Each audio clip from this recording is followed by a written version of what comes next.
In a forest clearing, a terrifying demon loomed over the fallen hero, and as chaos erupted around, one guard shouted to retreat, wondering why the gate guard was not fleeing, while a young watchman calmly noted that they hadn't even reached the main force yet.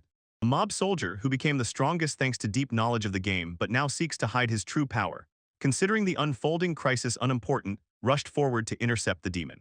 The world he entered is an RPG called Brave of Asterisk, or simply Bria's.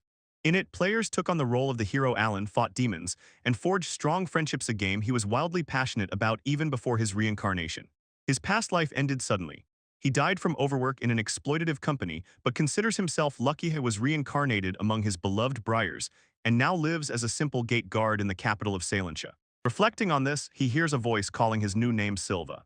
A guard named Maud says it's time to change shifts. Silva nods, mentally somewhat regretting not being reincarnated as the hero Alan, but admits, this new life is quite good, and as he leaves, Maud reminds him to take something. He walks through the lively city and rejoices. Compared to the swamp of work in his previous life, being a gate guard who even gets paid for idling is almost paradise, so he approaches a street vendor to buy his usual. He strolls, and nearby his attention is drawn to a scene. A vendor persistently tries to sell a sword to a young woman, insisting it is a quality item and that he will give it to her cheaply. The woman politely explains that she is not a swordswoman, but Silver instantly recognizes her. This is Charles Orland, an important character who becomes a friend early in the game, and a wave of admiration washes over him. Sh was his favorite character. The vendor continued his tale, assuring that it was a sacred sword, blessed by the Fairy King and so powerful it would make even a novice draw their weapon. Silva inside knew he was lying, snorted disdainfully at this attempt to deceive Charlie, but had to admit their naivety was amusingly cute. Seeing her in person so undoubtedly cute was simply stunning. He feels incredible gratitude for having died and been reincarnated, and thanks God precisely for this moment. He stands stunned and watches as another young man with a spiky hairstyle calls from the opposite end of the square and guides Charles on the way. The newcomer boldly steps forward, points at the vendor, and firmly declares that the sword is a fake. Silver immediately recognizes him as Alan, the main hero of Brave of Asterisk, the player's avatar, and seeing him in person is strange, especially considering that in the plot Alan is supposed to become Charles's lover. Alan suggests escorting Charles to the castle gates because she is going to gather herbs. She agrees, and they set off together, leaving Silva standing alone in shock, quietly muttering her name under her breath.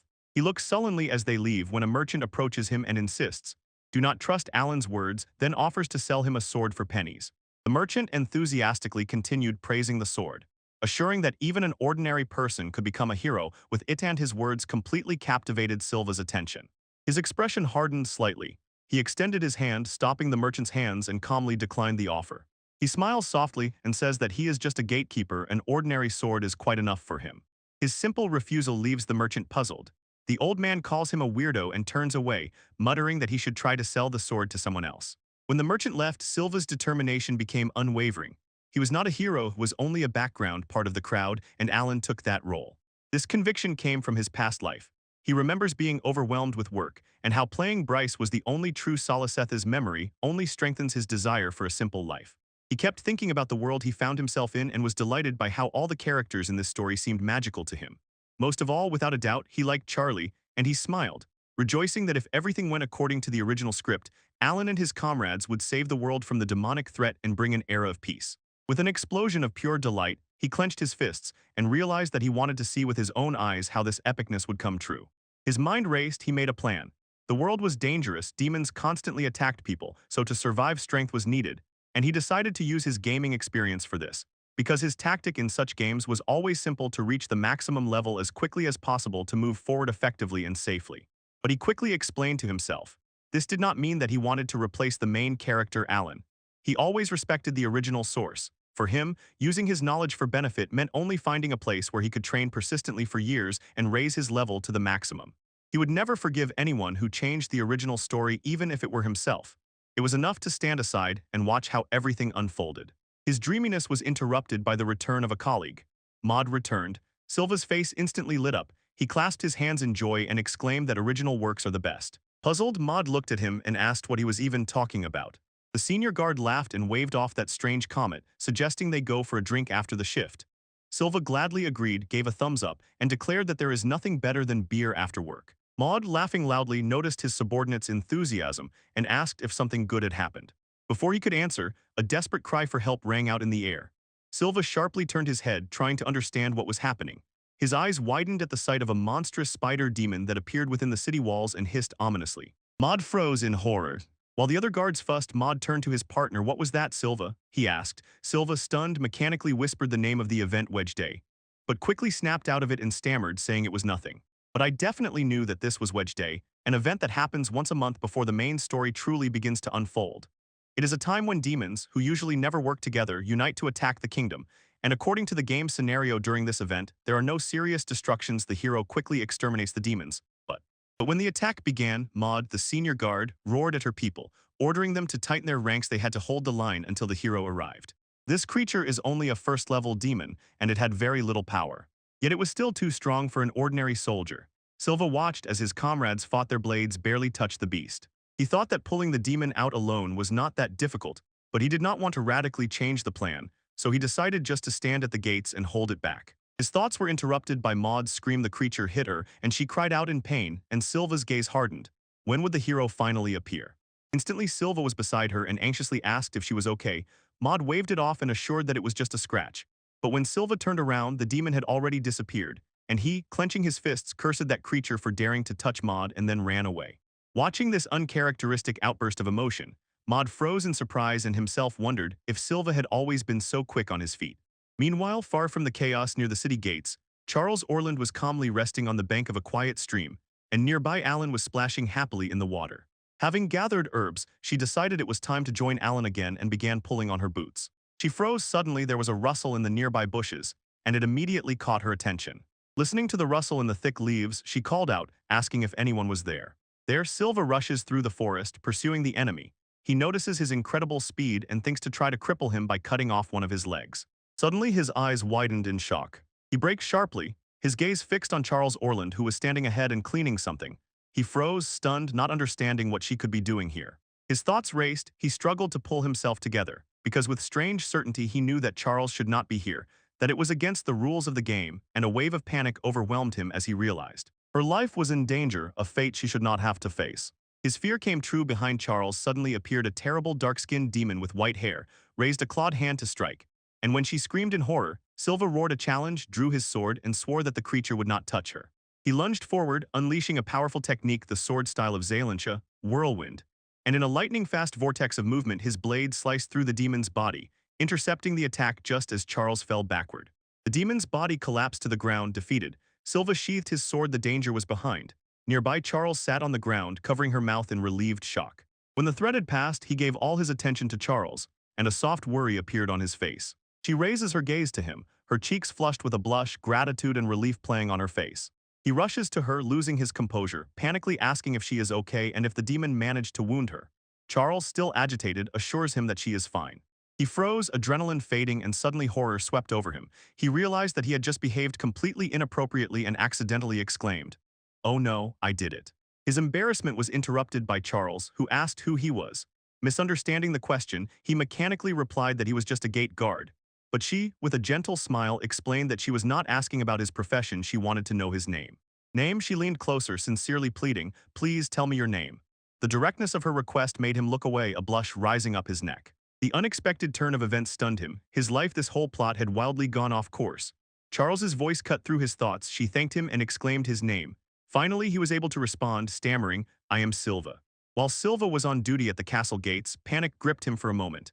He realized that he had just gotten involved with Charlie. Quickly turning to the woman beside him, he explained that he was on guard and had to leave. His mind was in turmoil from anxiety. He remembered that he had no choice. He had to defeat the demon in her sight, and now he was tormented by the thought that this might somehow unpredictably affect events. While he worried, his superior Maud called him by name. The senior guard told him directly, "You have a direct summons from the captain of the elite Holy Guard." Silva, stunned, could not believe his ears and asked again if Maud really meant the captain. He grimaced with a dark smile and said that although he did not know what trouble Silva had gotten into, he would take care of his funeral. Silva begged him not to say such ominous words. Maud laughed and apologized, but added a serious warning. The captain of the elite order of Holy Knights is known for his extraordinary severity, so he only hopes that Silva will get off with just a reprimand. Soon Silva arrives at the place, the magnificent headquarters of the Order of Elite Holy Knights. Inside, two knights in full armor lead him through stone corridors. One confirms that everything is in order and directs him forward. As he follows, a drop of sweat appears on his temple. He raises his gaze with determination, thinking that he must do everything to avoid meeting her. Meanwhile, in the office whose walls are covered with bookshelves, a woman in elegant armor stood reading a report. She was the captain of the elite Holy Knights. She froze over the report in her hands, her eyes widening in disbelief. Behind her, through the window, Silva is seen approaching the office. With a sudden burst of energy, she sharply pushed her hands forward. The window glass shattered into pieces, and a bright, friendly smile played on her face. When the door slammed and closed behind him, Silva stepped inside. The captain warmly greeted him by name, and he assessed her appearance: shining silver hair, blue eyes as deep as the ocean, and a figure he knew as one of the best in the game. She immediately recognized her eldest Snow White, captain of the Order of Elite Knights. And for him, she was also the one who could be conquered as a love interest in the world of Briars. He cautiously asked if she needed him for something. She pouted and called him thick-headed, asking if he really did not understand why he was here. Suddenly, Silva was struck by a terrible realization. For some reason, Eldon knew about his true abilities, and the fact that she had summoned him here gave him a very bad feeling. His fear was confirmed when her face became stern. She leaned forward and asked directly, "Are you the one who destroyed the demon, right?" Silva shuddered, stunned by the accusation.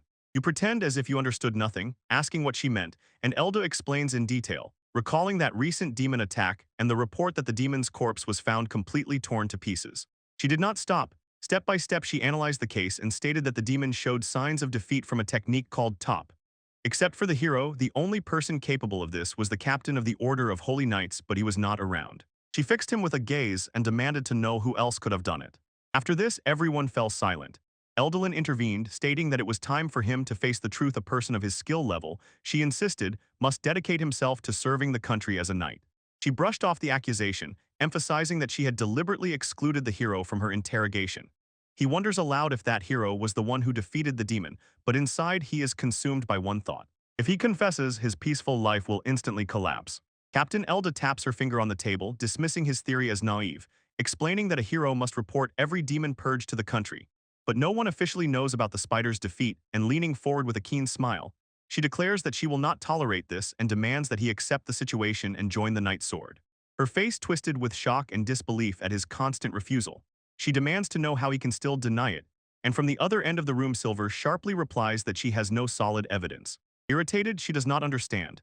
Why is he so vehemently against the idea of joining the Order of the Night?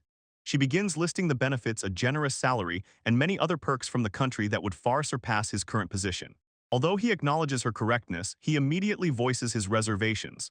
As a knight, he will have to undertake missions, his main task, to cover the hero and protect the country. The thought of such responsibility stirs mixed feelings in him. Then he directly states that he does not want to get close to the main heroes. When Elda asks what he means, he quickly brushes it off, saying nothing, but inside he becomes even more convinced. He has no plans whatsoever to become a knight. Her face sharpened, she almost reproachfully called his unwillingness a true disgrace. Realizing that persuasion did not work, she decided that she could no longer afford to choose methods. As she rises from the table, a puzzled Silva just looks at her, not understanding what she means. Silver looks in shock at the document pushed to him by the captain of the Elite Knights, a letter of admission with a signature he categorically denies having written. He recoils, realizing she has gone too far. Mentally, he understands. As captain of the Order of Knights, she can easily get away with such a forgery. Her threatening look instantly disappears. She brushes off the letter, says it was just a joke and that she cannot force people to join without their consent, then hands him a rolled-up scroll. He takes the new document and asks what it is.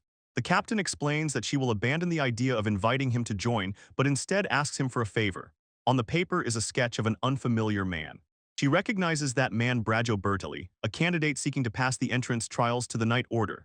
With a hardened expression, she directly makes a request that Silva prevent him from joining. He recognizes the surname and asks if Brajo is really from the extremely famous Birdley family. And the captain confirms, but in her voice, there is such contempt that she calls him an incorrigible scoundrel. She explains the problem. Brajo is a nobleman, so she cannot simply fail him in the trials because pressure will come from above, and this is where she says Silva comes into play. She lays out her plan. Silva must fight Brajo in a demonstration duel during the entrance trials, convincingly defeat him so that everyone believes Brajo is unfit for admission, and Silva suddenly realizes that she is using him for sabotage. She hesitates over the proposal, then asks for confirmation. If he acts in her place and does this favor, will she really stop trying to recruit him into the Knight Order? Her face lit up with a broad, confident smile. She says that's the deal and that she is counting on him. In the stone walls of the capital fortress, a new, troublesome task fell heavily on one of the guards. He trudged heavily through the streets, sighing with irritation. They had given him a real headache. He weighed the fragile balance of his position. Brajo was supposed to be a minor character, but he had connections with the Knightly Order, and any mistake by Silva could have unforeseen consequences that would change the course of events. This realization hardened his resolve. Brajo was not at the center of events, but Silva knew almost nothing about him. He would have to gather information. He clenched his teeth and decided to stay away from the main players, swearing not to mess up like that again, and at that moment a light tap on the shoulder broke his concentration. Startled, he turned sharply and saw a familiar smiling face. It was Charles Orland, who shouted his name, Silva. He instantly panics. He insisted that she shouldn't meet with him, but quickly backed down and, stammering, said that he was actually glad to see her. And the memory of their first meeting when he mustered his willpower flashed through his mind instantly. But his awkwardness did not stop her. She reminded him that he ran away immediately after saving her, and that since then she had been looking for him. He tried to explain, saying that he had urgent matters. His excuse seemed weak even to himself. He covered his face with his hand and sincerely apologized for leaving without saying a word, and Charles looked at him with a thoughtful expression and simply said, "I understand." Her face became sharp suddenly. An important question flashed in her mind. By the way, she pointed at him with her finger. "Why do you know my name, Silva?" The unexpected question made him shudder. He feels guilty for lying to Charles. Thinking quickly, he invents an explanation, says that he was assigned to guard noble guests at a party and supposedly accidentally noticed her name on the guest list. And she listens attentively, her face revealing nothing, and asks if that is really so. He only uncertainly says okay in response, and she playfully puffs out her cheeks, clearly not entirely satisfied with his restrained manner. She says she understands but insists that he doesn't need to be so tense and overly polite with her. And when he begins to protest that he can't just do that, she interrupts him and says she wants to thank him for what he did. He is confused and brushes off her thanks, saying he was just doing his soldier's duty. She does not back down and insists that she will do everything for him and even help him with work. Then she reveals her true intentions. She is conducting an investigation and asks him for help. He forces a tense smile and, feeling that he has no other choice, agrees. In the capital of Zalencia, Silva and Charles find themselves in a noisy red light district, known for often being frequented by members of the Birdie Lee family, one of the most influential noble houses in the country. You meet the informant. She says that due to the family's crazy popularity, it was easy to find out something, and recounts rumors allegedly. Thanks to large donations, they gained huge influence over the royal family, but they are also supposedly involved in human trafficking and drug trade.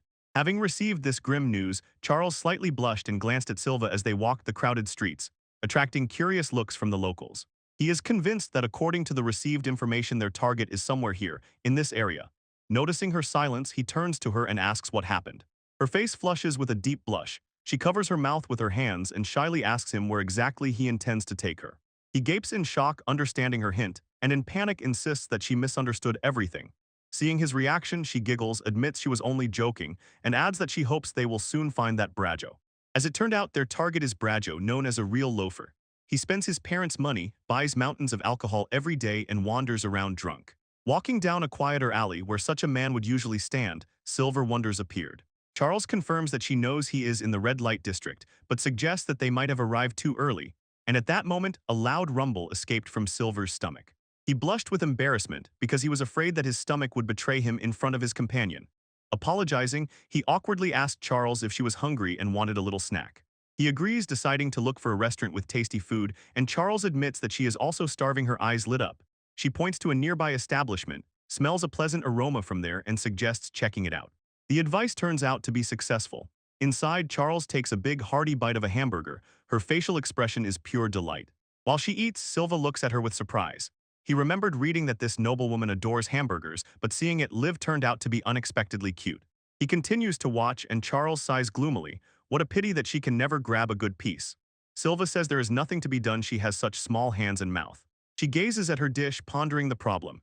After a moment, she decides that it is not so bad after all, she can still eat the bun. Suddenly, everything falls into place. She carefully bites off only a piece of bread. Silver now understands everything. Probably this is how she usually eats them. He is completely enchanted. Her sweetness is so incredible that it seems to him as if he is about to depart to the other world. After they ate, Charles sincerely thanked him for the food. Seeing that it was already late, she asked where they should continue their search. He explains that at night the Red Quarter becomes dangerous, so he plans to continue the investigation alone. His words are interrupted by a loud bang on their table, and someone shouts, demanding attention. The reason for the break is a sinister squad. It was led by the cruel Brajo himself, with armored guards on the sides. He mockingly demands to know if there are free tables on the second floor. He was known as someone who constantly causes trouble. Just yesterday, he exploded because the food was delayed and threw a glass, and he was also known as the one who persistently pesters girls and constantly flirts with them. All his pride surfaced. He snarled at the waitress, demanding how they could not have a free table, announced his name Brajo Bertley as if his mere presence should open the doors, while his companions looked at the crowded restaurant. His demands became increasingly loud. Ignoring the waitress's apologies, he mockingly asked if she knew who his father was, and insisted that if there were no free tables, they should simply make one for him. For him, watching the commotion near their table, Charles confirmed to Silva that this was indeed their target, and she noted that he was exactly the complete bastard the rumors spoke of, and Silva listened attentively. As if pushing the waitress to the floor, Brajo laughed with contempt and called the staff worthless trash, saying he would just find another restaurant. As soon as he began to turn away, Charles caught Silver's gaze. She leaned forward with a thoughtful expression. "Well, well, well," she said, a shadow of recognition flashing in her voice. "Could it be you?" She had not yet managed to report when Brajo loomed over their table, looking only at her with a wide, creepy smile and addressed her by her full name, Miss Charles Orland. While Silva watched him, his face wary. He leaned closer, in a friendly tone asked her not to be so cold, and claimed that they had recently met at a noble party, and Charles just did not recognize him and asked if they had met before. Because she could not recognize him, he got angry, his face twisted, and he threateningly asked if she really said she did not remember him. Charles closed her eyes, trying to recall, but admitted she could not. Suddenly her eyes opened wide with anxiety, a drop of sweat appeared on her forehead. His face twisted into a sinister smile, eyes wide open with rage, he clenched his fist, his voice dripping with poison as he leaned closer. If her memory was really so blurry, he promised to slowly and with pleasure make sure she remembered. In the tavern, nobleman Brajo recoiled like a bird with an expression of deep disgust, and in front of him stood young guard Silva with a cold, determined look. Gathering calm, he leaned toward Charles Orland, and despising their current place as a musty inn, offered to take her to an exquisite restaurant, explaining that her beauty was known even in high society and that he wanted to get to know her better. Charles sharply rejected this offer, stating that she was not interested. Nearby Silva's face twisted into a tense, angry smile. The audacity of that man seemed unforgivable. She refused again, but Brajo insisted, promising exquisite food, alcohol, and luxurious fruit juices, and Charles, with an irritated sigh, said she was still too young to drink. Repeated refusals finally broke Brajo's charming mask. His eyes narrowed with contempt, he looked at her as if she were an ordinary tool. Attention instantly shifted to Silva. He pointed a finger at the guard and asked Charles if he was her bodyguard. Before she could answer, Silva stepped forward and confirmed it himself. He was indeed the bodyguard of Lady Charles Orland, and he was sure this would give him the perfect reason to protect her if Brajo tried to make an unwanted move. Stunned by his sudden confession, Charles looked away, a light blush burning on her cheeks, and she, stumbling, uttered agreement. The confirmation threw Brajo into hysterical laughter. He laughed at the thought that a person with such a simple, common face could be a guard for a noble. And when that noble mocked him, Silva clenched his teeth. A wide, threatening smile blossomed on his face, and he imagined how easy it would be to cut off his head. He continues to hurl insults, disdainfully asking if the Charles family lacks people, and even offers to lend her one of his guards. Silva's face darkens, and he is overwhelmed by a wave of guilt when he realizes that his very presence caused her public humiliation. Laughing ominously, Brajo waved at his retinue and boasted that these were all elite guards, former members of the Order of the Holy Knights, selected by his family, showing 4 formidable men in heavy armor as proof of his status, and asked if they weren't perfect to serve him. Walking away from the confrontation, Charles told Silva it was time to go. He was lost in thought, muttering that he couldn't believe former members of the Order of the Holy Knight had sold out to someone so pathetic. His loud laughter pierced the ear, and Charles looked back with a confused face while Brajo mockingly taunted, wondering if they would make it alive to their estate with such a weak-looking guard. In response, a confident smile appeared on her lips. She turned and said that Brajo's guards don't even come close to standing next to him. When they stepped aside, she apologized to Silva and admitted she got angry when they laughed at him. He, pleasantly surprised, said he never thought she would get mad for him and that it felt like a blessing, then suggested that provoking them might have been a good idea and asked if she needed anything from them, although she didn't immediately understand what he meant. Suddenly he realizes this is the perfect chance to learn more about Brajo. At that moment, they are surrounded by the noble's guards, and the chief guard says they want to test Charles's bows. She cast him a sidelong glance, and silent understanding passed between them as they stood before the armored men. Turning his gaze back to the guards, Silva calmly accepts their challenge. The lead guard smiles and says that is exactly what he wanted to hear. With a sharp crack of his knuckles, he demanded to be told all of Brajo's crimes. A dull thud sounded. The guards, suddenly frightened, immediately surrendered and shouted that they would tell him everything. He listened, eyes widening in disbelief as a frightened guard spoke. The man, sweating and trembling, confessed that Brajo's crimes were numerous and there was still much to tell about him. He listed selling fake drugs, blackmail, and beatings, and according to him, confirmed that the nobleman was a real scoundrel. Behind, one of Brajo's men holds Silva at knife point and reveals his master's plan. After passing the initial trials, Brajo intends to find leverage over the captain to completely seize control of the Night Sorter. Silva understands. Brajo wants to subordinate the order to himself, a move that will endanger the town's residents and let corruption run rampant throughout the country, so he must intervene to stop this conspiracy. Now he stands over the fallen guards and says he will not report their defeat, orders them to return to their lord with a fabricated story of victory, and never speak the truth about what happened. Sorting out the consequences, Charles Orland approaches, calling him Silva. She says with surprise that no ordinary soldier could have done what he did, so easily destroy a demon, and directly asks how he became so strong. He turns to her with a broad smile and cheerfully says that the training was hard, and that he had been hiding in the mountains for years. He says that it was simply teeming with monsters there, and he almost died nearly every day. That's how he became so strong. Seeing Charles's worried expression, he quickly reassures her that she doesn't need to resort to such dangerous methods. He smiles warmly, risking his life and believing that Charles will become stronger without such suffering. Moved by his confidence, Charles replies that if he feels that way, then she will trust him. Having agreed on everything, they set off together. Silva sighs that she is hungry and suggests going to find another place to eat. Charles immediately asks if he will be treated. Later that night, the silhouette of the tower is outlined against the starry sky. Charles's voice is heard. He assures that of course she will treat him. After all nerds are obliged to treat their favorites. Finally, the day of the Order of Knights entrance trials arrived. It was announced that the 127th trials would begin with the first exam, a training duel, one-on-one fights decided by lot, and the winners would advance. Holding the announcement in her hands, Silva clenches her will and resolutely decides not to let Brajo make the order his own. He did not expect to meet his target so soon. Brajo Bertali pointed a gloved finger, recognizing him as the Grey Guard who had been here before, and Silva, unfazed, simply greeted him and was himself surprised to see Brajo here. The nobleman sneered and threw out that he could say the same. His guard reported their clash and said they had to beat Silva well to teach him a lesson, but Silva did not look injured at all. With a sly smile, he explained that he had simply gone to the church for healing potion, which cost him a pretty penny, he admitted, and added a cutting remark that Brajo could hardly afford such a thing. Brajo exploded with rage from the insult and dismissively waved off even the mention of the healing elixir, proudly pointing to his shining armor and boasting that it was the best equipment forged from extremely rare orichalcum. And at that moment, the official voice announced their names: Brajo, Bertie, and Silva, calling them to the center of the training ground.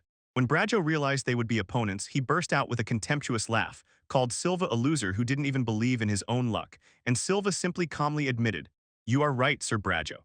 Turning back to the judge, he asked what would happen if he killed the opponent. The judge replied directly that he would be disqualified for that, and a false relief flashed across Brajo's face as he turned back to Silva and told the mafia soldier that he barely escaped. With a cruel smile, he decided to act well. Then he barked and, rushing forward with his sword raised, roared, "I'm coming." The attack was interrupted. With a barely noticeable finger movement, Silva snatched the sword from Brajo. It clattered from his hands, and Brajo froze in disbelief, stammering from surprise. Silva indifferently said that the hand probably slipped and that Brajo barely escaped, while mentally aiming to see if a strong blow would have killed that man even in armor. He suggested an idea. What if he attacked Brajo the same way? Confused, Brajo cut in that his initial lunge was just a hand chop away to give Silva the first move, and now he insisted that he would give Silva the right to the first strike. With a confident smile, Silva accepted the offer, noticed that Brajo's hand was numb and he couldn't swing the sword anyway, and then struck like lightning. The blow threw Brajo across the entire training ground. He rolled and was covered in dust. He stood over the fallen opponent who, trying to save face, shouted that he supposedly just tripped. Silva calmly looked at this pathetic excuse. He calmly said that it really looked like Brajo tripped. This made his opponent even angrier, who growled that he hadn't yet unleashed all his strength. Brajo, burning with rage, accused him of relying only on pure luck and declared that he would finally end this duel since he had never truly won it. When the sword began to shine, Silva just stood on the other side of the arena and coldly acknowledged the threat. In response, he placed his hand on the pommel of his sword. A soft light slowly shone from the blade as he quietly invoked magical enhancement. This technique is a basic magical practice, the skill to direct one's own mental energy. In the body, it made a person as strong as steel. In the weapon, it transformed a simple sword into such a sharp blade that it easily cut through iron. His thoughts turned to the source of this power. Demons, ancient enemies of humanity, had bodies much stronger than any humans to withstand clashes. And to become a true hero, one had to freely master magic, that power which many people live their whole lives without ever feeling, let alone using. Silver cold-bloodedly determines. The opponent's armor is made from calcum ore. Without it, their bodies would not withstand against him. A suffocating pressure comes from the guard, and Braggio Bertelli sweats and trembles, stammering asks why Silver suddenly changed so much and what he is trying to pull off. He smirked, reminding Sebraggio that he himself must attack, because he says, "You cannot win a duel if you do not go on the offensive." Rigaud jumped back in horror and accused Silva of intending to kill him. Aloud, he decided that some lower-ranking nobles had hired the guard for a pittance, and the word "scoundrels" instantly petrified on Silva's face. The confirmation that Braggio was talking specifically about Charles made the nobleman shudder. Braggio quietly thought about how different Silva had become, as if a completely different person. Looking into Silva's eyes, Braggio realizes the guard truly wants to kill him, and in panic changes tactics, offering to hire Silva himself with his own money. He continues to beg, promising mountains of money more than Charles could ever pay, and even offers women if Silva simply surrenders. Unshaken, Silva only asks if he is ready, warns not to move if he values his life, and this makes Braggio scream in fear. Braggio makes a last, desperate offer: beautiful women, even better than Charles's. This turns out to be a fatal mistake. Silva bends with rage and growls at Braggio to shut up and never utter her name again. When the rage boiled over, he lunged forward and unleashed a powerful technique, the sword style of Zelencia, White Waterfall. The blade flashed in the air and struck Braggio with incredible speed and force. The attack hits with a sharp ringing, and Braggio only freezes in stunned silence as a clean cut appears on his chest armor, and a piece of metal begins to peel off and fall away. With the last dull thud, the severed armor fell to the ground with a crash, and Braggio exclaimed in disbelief, unable to comprehend how his armor, forged from orichalcum, could be destroyed. In the middle of the stone arena, Silva stands over the defeated opponent. He slides to the ground and, stammering, whispered, "I surrender." Silva confirms the surrender, quietly sighs with relief, and his mission is accomplished. Only left to report to Eldi. From her position, Elda allows a tiny, satisfied smile to touch her lips and declares him the winner. Nearby, a fully armored guard only froze in stunned silence, whispering Silva's name with disbelief. The growing murmur of the spectators draws his attention. He looks back at the stands, and seeing the chattering crowd, his face fills with anxiety. A wave of fear washes over him. Suddenly, he was gripped by anxiety. Perhaps he had attracted too much attention to himself. In the office, Captain Elda sits at the table with a satisfied smile and, looking at the guard before her, says that, thanks to his efforts, Braggio was unable to join their order. She continues, eyes closed and with quiet determination, promising that they will gather solid evidence of Braggio's cruel deeds so that he will be imprisoned. She says that his actions are unforgivable and thanks Silva once again. His face hardened with determination. Clenching his fist, Silva tells the captain that he counts on her, and the elder reminds him of their promise. It is time to make Braggio pay for the insult to Charlie. Then she tells him that because he helped foil Braggio's plans, she will no longer invite him to the Order of the Night. His face instantly lit up with a broad, relieved smile. He sincerely thanks her and is delighted at the thought that his peaceful days will finally return, while Elda looks a little surprised, realizing that he is quite serious about not wanting to join. Her surprise quickly turned to disbelief, her eyes filled with tears. She presses him, asking if he is really sure. Without hesitation, Silva replies that he is absolutely certain and not interested at all. Her composure shattered, she pounds her fists on the table. Elda bursts into a tearful tantrum, shouting that he must serve her as a knight, demanding to know why he refuses and sobbing that she wants him by her side. Silva froze, realizing that this was a completely different form of promise than he had imagined. He watched her cry and thought that he had not expected this spoiled tantrum scene at all. Sighing, he remembered that he must keep his word and handed her a handkerchief. She accepts the cloth, sniffs and thanks him, promising to wash it and return it. She sees her tears, grabs his hand and pleads, "At least stay as a guard at the gates and continue your work." Breaking free, Silva walks alone, deciding to stay quiet for now. Behind him, 2 other guards watch him go, and one says he looks like an ordinary bandit, not at all the person they had heard about. He overheard a conversation between 2 other guards. One mentioned another demon appearance, the 3rd this month already, and a quiet, worried expression froze on Silva's face. This news worries him. Standing on duty and looking at the city, he sighs. He is troubled by the increase in demon activity, and he cannot shake the thought that it is somehow connected to that main story which he feels is about to begin. He sits down, feeling that lately he has attracted too much attention. All that remains is to hope that these new events will not significantly affect the plot. He smiles in his thoughts. If Alan is the main hero, then a happy ending for this world is almost guaranteed, and for a moment he imagines him triumphant, a true hero. A sudden loud knock from the side shattered his thoughts. He sharply turned his head, frightened, and a drop of sweat appeared on his temple. He raises his hand as something hits with incredible force, raising dust and debris, and through the haze he sees a woman smiling down at him, suddenly realizing with surprise who she might be. The figure turned out to be a woman in a luxurious dark outfit, with a short sword in a sheath at her side. She looks down at the stunned guard lying on the ground and with a smile says, "So here you are, Silva," after which she confidently introduces herself. Special Great Hero Kaguya. Her dramatic arrival immediately gathers a crowd around people whisper, recognizing the famous Lady Kaguya and wondering what a special great hero is doing here. Silva tries to leave unnoticed, hoping to minimize contact with the main heroes, but Kaguya leans closer. "Darling," she whispered, looking slyly, "I've been looking for you for an eternity." Before he could react, she suddenly hugged him tightly from behind and asked, "Where are you running off to, leaving your beloved wife?" And the embarrassed guard silently screamed for help. She still held him in her arms, and he listened as Kaguya introduced herself. She claimed to have appeared from nowhere as love that could be won, and most importantly that she was the only one ever given the title of special class. She was skilled in both magic and swordsmanship so adeptly that once, laughing, she tore a level 4 demon to pieces, and essentially declared herself the last weapon of humanity. She leaned closer and called herself a real monster, and most importantly confessed that just like Elda, she knows about his true abilities. She explained that it is this knowledge that makes her so fixated on him. Although Kaguya admitted that supposedly Alan is his soulmate, she was convinced fate brought them together. Overwhelmed, he tried to change the subject, suggesting she forget about him and focus on the hero's duties, adding that recently the demon's activity had been extremely high. She instantly brushed off the idea, saying that such duties do not interest her at all. Being next to him, she insisted, is a much more charming prospect. His eyes widened in disbelief. He could not imagine how a person with her title could treat her duties so lightly. When he tried to protest, saying he did not remember them ever being married, she simply sharply stepped closer and declared that of course she has the right to be next to him after all. She is his wife. She eagerly planned their wedding, and he felt like he was talking to a brick wall, although a small part of him thought the proposal sounded tempting. But Kaguya, without hesitation, suddenly suggested visiting an interesting cafe she found to have a good time together. She pulled him, not letting him answer properly. She grabbed his hand and started dragging him away. She completely ignored his protests about their marriage.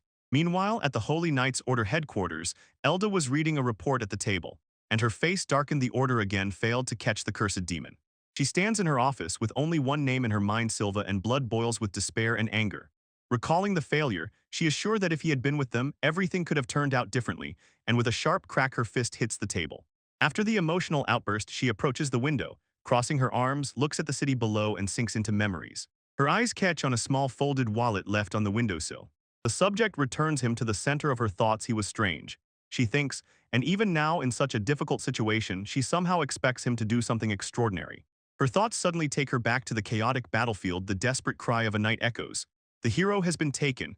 The most terrible words in battle, but understandable given the number of enemies. A huge horned demon was holding the fallen hero, and she took command, ordering everyone to retreat while she bought them time.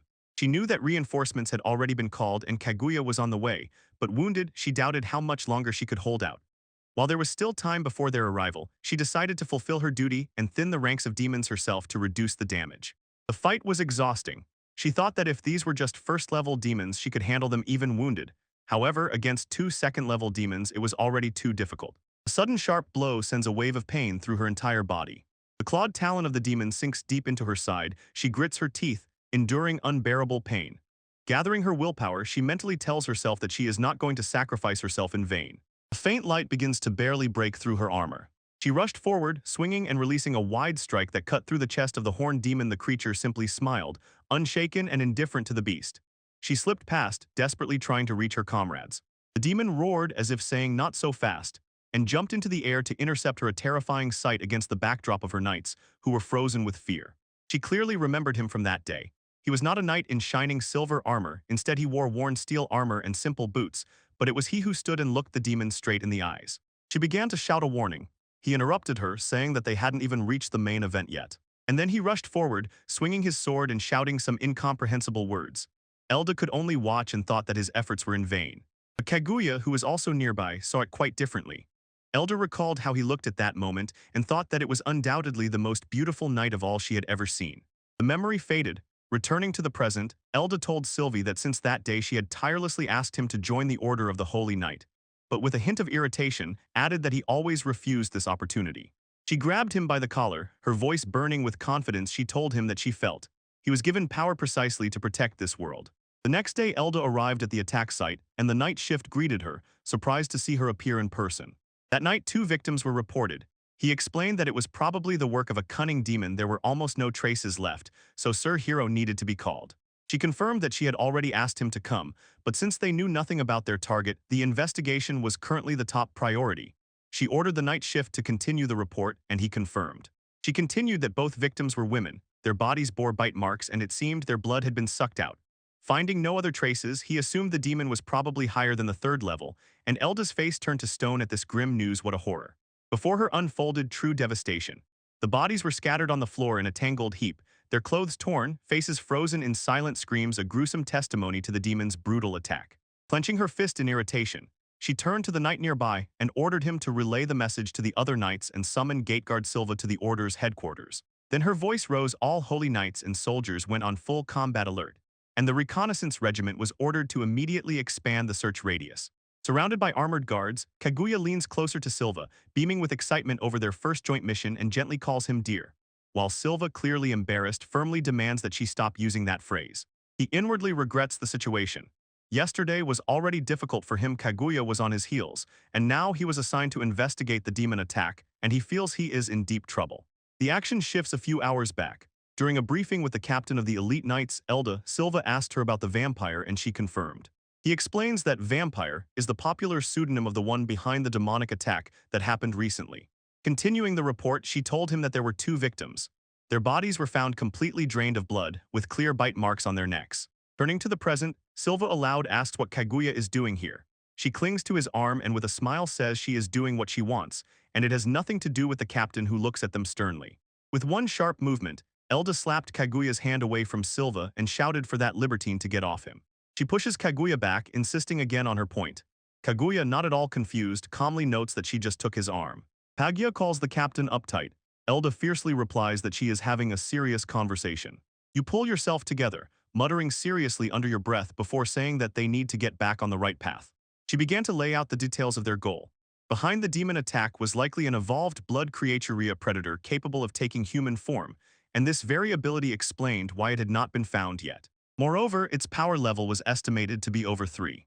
She turned to Silva, noting that a third-level demon would be a serious opponent even for experienced knights. With a determined expression, she declared that it was his time to shine, and the burden of the task fell on his shoulders. He shyly saluted, noticeably doubting. He was only a gatekeeper and objected, sincerely believing he was capable only of minor assignments. But Elda was not concerned. Edge calmly explained that they currently lacked people, and she would be grateful for his help in the investigation, even if he acted independently. Her offer to let him act independently made him pause for a moment. He looked at the two women with a suspicious gaze, and Kaguya asked what was wrong. After a brief hesitation, he said he had one question first. He narrowed his eyes, his gaze becoming even sharper, looked directly at Elda, and sharply asked if she had hidden intentions in giving him this task. The question caught her off guard. She burst into embarrassed laughter, waved it off, and denied everything. Of course, she was not carrying out some grand plan and certainly did not expect that by helping in the investigation he would gain the respect of others, and that it would make it easier for her to officially invite him to the Knight's Sword. Her nervous laughter filled the room. He stood silently for a moment, then dryly noted that she had just let slip and revealed every detail of her supposedly secret plan. He sighed because now he understood her intentions, and explained that he usually does not refuse when asked to conduct a simple investigation, but this time he would agree. And before he could finish his thought, Kaguya suddenly appeared beside him and cheerfully declared that if he was helping, then she would support him too, and this unexpected statement left him speechless. The captain struck the table with her hand in protest. "Wait, Kaguya," she exclaimed, insisting that her involvement would ruin the whole plan, but Kaguya was completely calm. She didn't care about the plan, she just wanted to go with Silva, and the captain could only sigh deeply in despair. She sighed with irritation but finally gave in. "All right," she agreed, admitting that they wouldn't mind any help, then looked at both of them authoritatively and ordered them to come to the next investigation meeting, where they would be informed about the whole situation. Sylvan knocked on the heavy door, pushed it open, and entered the room, loudly letting them know they were here, and Kaguya closely followed him. Their entrance immediately attracted the attention of all the knights. A wave of whispers rolled through the hall. The men whispered about who this unknown soldier was, but the attention quickly shifted when they recognized the woman beside him. Rumors spread about why such an outstanding heroine as Lady Kaguya was next to a simple soldier, so they decided it must be Captain Elda's orders. Kaguya herself just closed her eyes, a subtle knowing smile played on her lips, and she enjoyed the attention.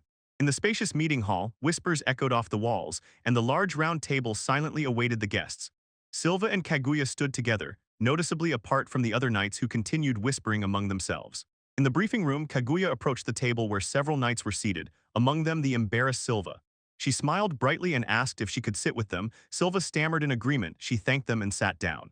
She leaned forward with a mischievous sparkle in her eyes and laughed because theirs clearly stood out. And in Silva's mind, she corrected him. He thought to himself that it was she who attracted all the attention.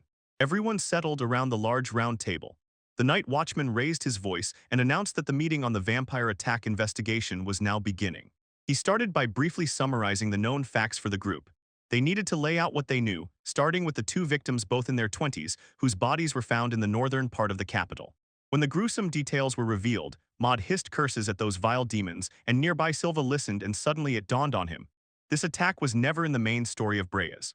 He grasped the new information and concluded, if this was a deviation, then the main heroes would not enter the fight and the matter would probably resolve itself. The thought brought him a wave of nervous relief. He glanced sideways at Kaguya and saw that she had closed her eyes. It seemed she had fallen asleep during the briefing. He instantly recalls the summary of the meeting. Briefly, they are expanding the search area and introducing a night patrol, and he and Kaguya were assigned to the eastern gate. Hearing her new orders, he turns to his partner and cheerfully announces that it's time to go investigate. He calls her by name, but suddenly realizes with fear that she is still sound asleep. He gazes at her sleeping figure, his face full of incredible distrust, and mutters seriously. He approached the large stern knight and nervously smiling offered his help. The knight lowered his gaze, his face stern, and sharply demanded to know to which group he was assigned. Hearing Silva's answer, the knight exploded with outrage, as if questioning Captain Eld's judgment. He could not understand why a hero of special rank was assigned to an ordinary soldier from the Eastern Gatesguard Regiment. Then he angrily declared that Kaguya should have joined his unit, the Second Order of the Holy Knight.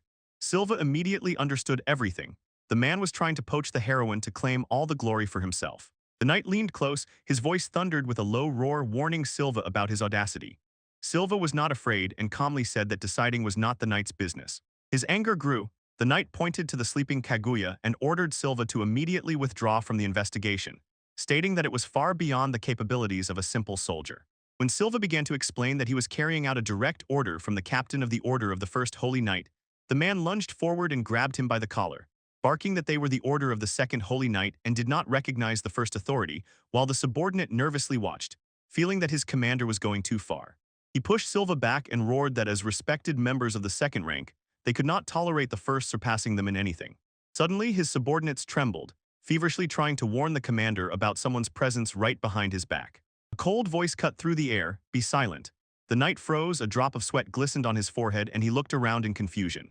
Standing on the table with eyes glowing with anger was Kaguya. She angrily noted the audacity of the knight that dared to touch her beloved.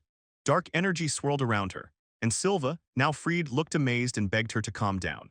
She flashed by, her katana emerged from its sheath with a dazzling gleam, and the weapon struck the armor of the leader of the Second Order with a deafening crack. Silva, completely stunned by this sudden, harsh intervention, could only shout her name in disbelief. The force of the blow threw the massive knight to the floor with a heavy, dull thud. Kaguya, standing over his fallen body, raised her hand, and her icy gaze turned to the stunned witnesses with one simple, non-negotiable order. "Do not approach." Smiling with satisfaction, Kaguya clenched her fist. The knights who attacked them lay defeated on the ground, and she snorted with contempt. What audacity they had to dare touch her husband. Silva looked in disbelief, unable to comprehend if she, a special great heroine, had just said that. Kaguya turned to him with a playful wink and apologized for not holding back, and he could only watch, amazed by her swift action. As he walked away, he tried to draw her attention to the fact that she had suddenly used magic, saying it harmed his heart. She, as if lost in dreams, sighed contentedly about what a romantic night watch it was. She turned to him with a radiant smile and, as if justifying herself, said, "Isn't it natural for a wife to protect her husband, especially after Salem attacked him?" He admitted that she saved him but muttered that she had gone too far. And Kaguya, with a self-satisfied smile, ignored his complaint and instead asked for praise for protecting him. She caught his uninterested expression and said that he seemed to doubt her. Silva only sighed heavily in response. That guy insisted that she was not lying when she said she loved him. She listed what she loved about him, his tendency to care for others, and how much fun it was to tease her. Her face softened, becoming sincere tenderness, and she confessed. Above all, she was attracted to his true strength, which he hid from others. She loved all of that in him. He looks away, doubting that he will ever have a chance to give his all. Leaning closer, Kaguya gently touches his cheek and says she wants to see it someday.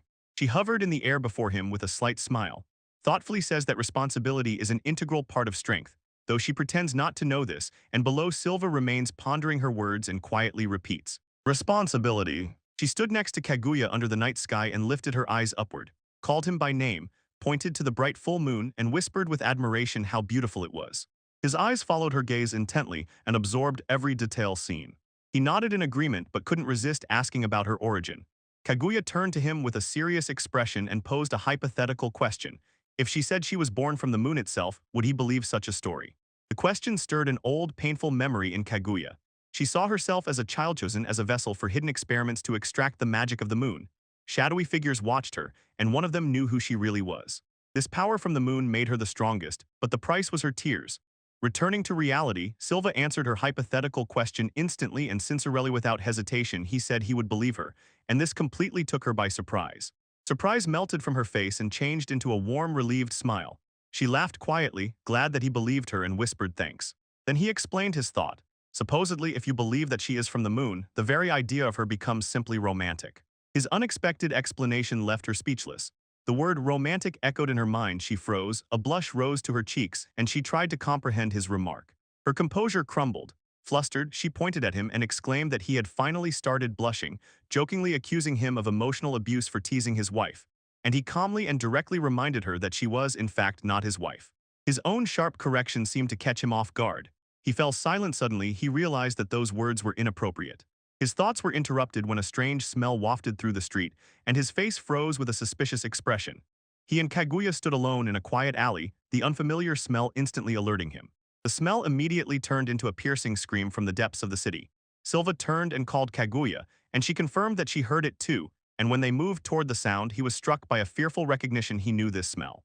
Before he could utter his guess, Kagi suddenly faltered. A roar of pain burst from her throat. She clutched her stomach, her face twisted with pain and disgust as she recognized the source of the foul smell. This, she hissed, is the filthy smell of demons. In the dark alley, Alan and Kaguya come upon a terrifying scene. A hooded figure looms over a fallen knight, and the outraged Alan draws his sword and rushes forward, demanding to know what they are doing. The attacker moves with inhuman speed, jumps onto the nearest wall, and instantly disappears into the darkness. While Alan, watching the figure retreat, curses his momentary hesitation. He instantly turns his attention to the injured and rushes to her side to check her condition. Kneeling down, he saw with relief that the captain of the elite knights was still breathing. He addressed Kaguya and asked her to take the captain to the medical station, and resolutely declared that he was going after the demon. She does not object but doubts whether he can handle the pursuit alone. He confidently tells her not to worry and to leave it to him. After that, he activates his skill. His body glows with power.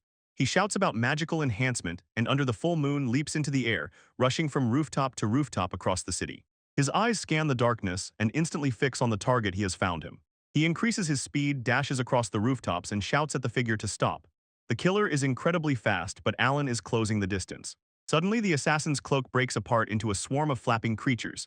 Alan freezes in place, stunned by the sudden appearance of the bloodshed horde. Throwing himself into the swarm, he cut down enemies amid the bloody slaughter. Groaning from the effort, their vast number was a real scourge for him. While he fought, he was tormented by the thought. Could this cursed demon really control his servants?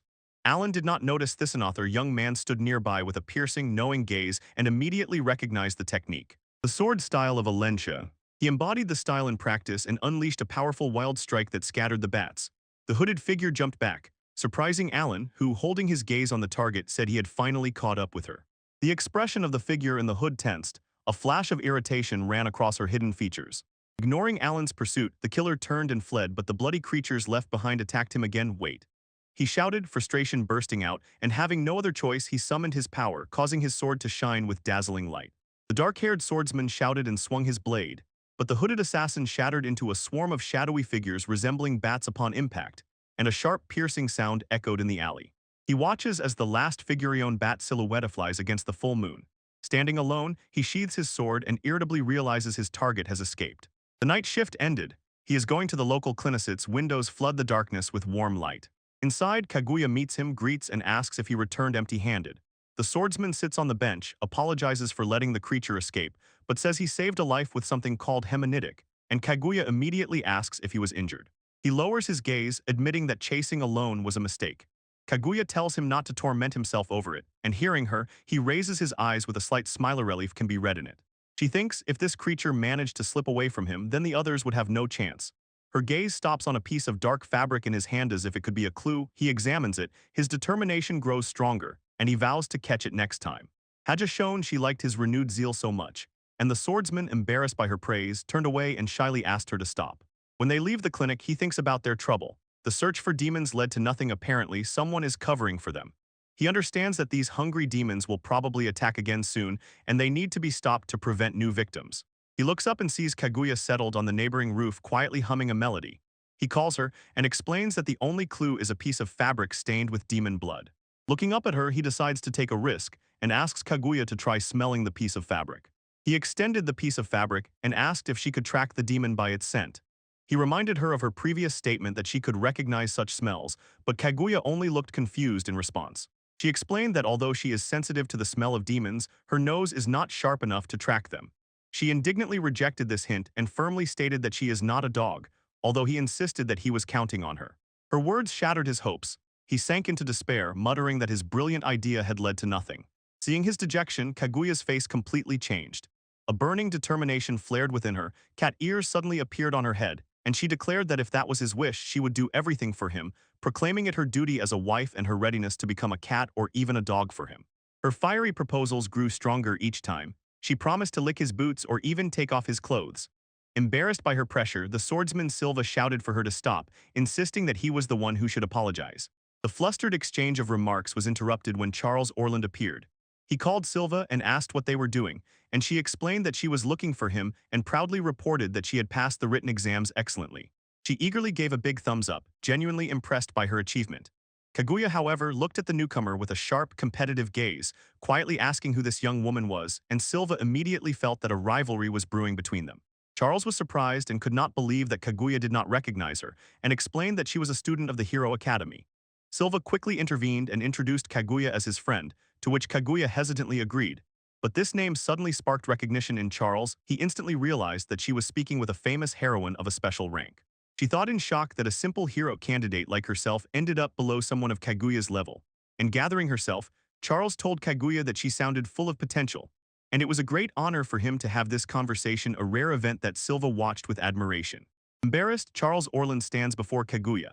Her hand nervously touching her lips, she sharply asks what kind of relationship Kaguya has with Silva. That man smiled ironically, as if asking whether Charles really considered Silva lonely. She theatrically declared herself his wife, the most tender, restrained, and beautiful in the world, and this statement threw Silva into a panic. He realized with horror that Charlie was now drawn into rivalry. Charlie sighs with relief for a moment at the thought that the misunderstanding can be clarified, but the shock that he is also jealous instantly overwhelms him. He hesitates toward Charles, not knowing how to start the explanation. She looks at him suspiciously and asks if they are just business partners, and he hastily assures that Kaguya is just a friend and now they are business partners, insisting that she herself called herself his wife. He continues, tensely explaining that due to the recent wave of vampire attacks, they now have to go on patrol together. This sparked Charles's curiosity. She notes that rumors about the vampire case are spreading in the academy and decisively says that she also wants to help. Kaguya asked with a contemptuous smile what Silva's acquaintance could do, and Charles, irritated, sharply replied that she can help because he was confused by her special emphasis on the word acquaintance. To prove her worth, Charles clapped her hands, and dazzling light burst from the ground around her as she commanded her master to appear. At her call, a ghostly silhouette of a huge wolf appears behind. "Fenra Wolf," she exclaims. Kaguya watches, and a genuine interest appears on her face. She understands that this summoning is captivating magic. The summoned wolf gently licks her cheek. Charles explains that her elemental magic allows her to summon spirits with whom she has a contract whenever she wants. She calls the creature Finra a wolf spirit, which she shortens to Ruru.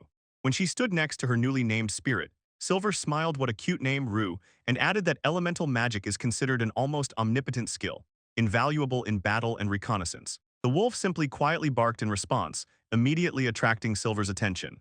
She said that Ruru has accompanied her since childhood, and Silva, not believing, admitted that the spirit usually avoids everyone except her.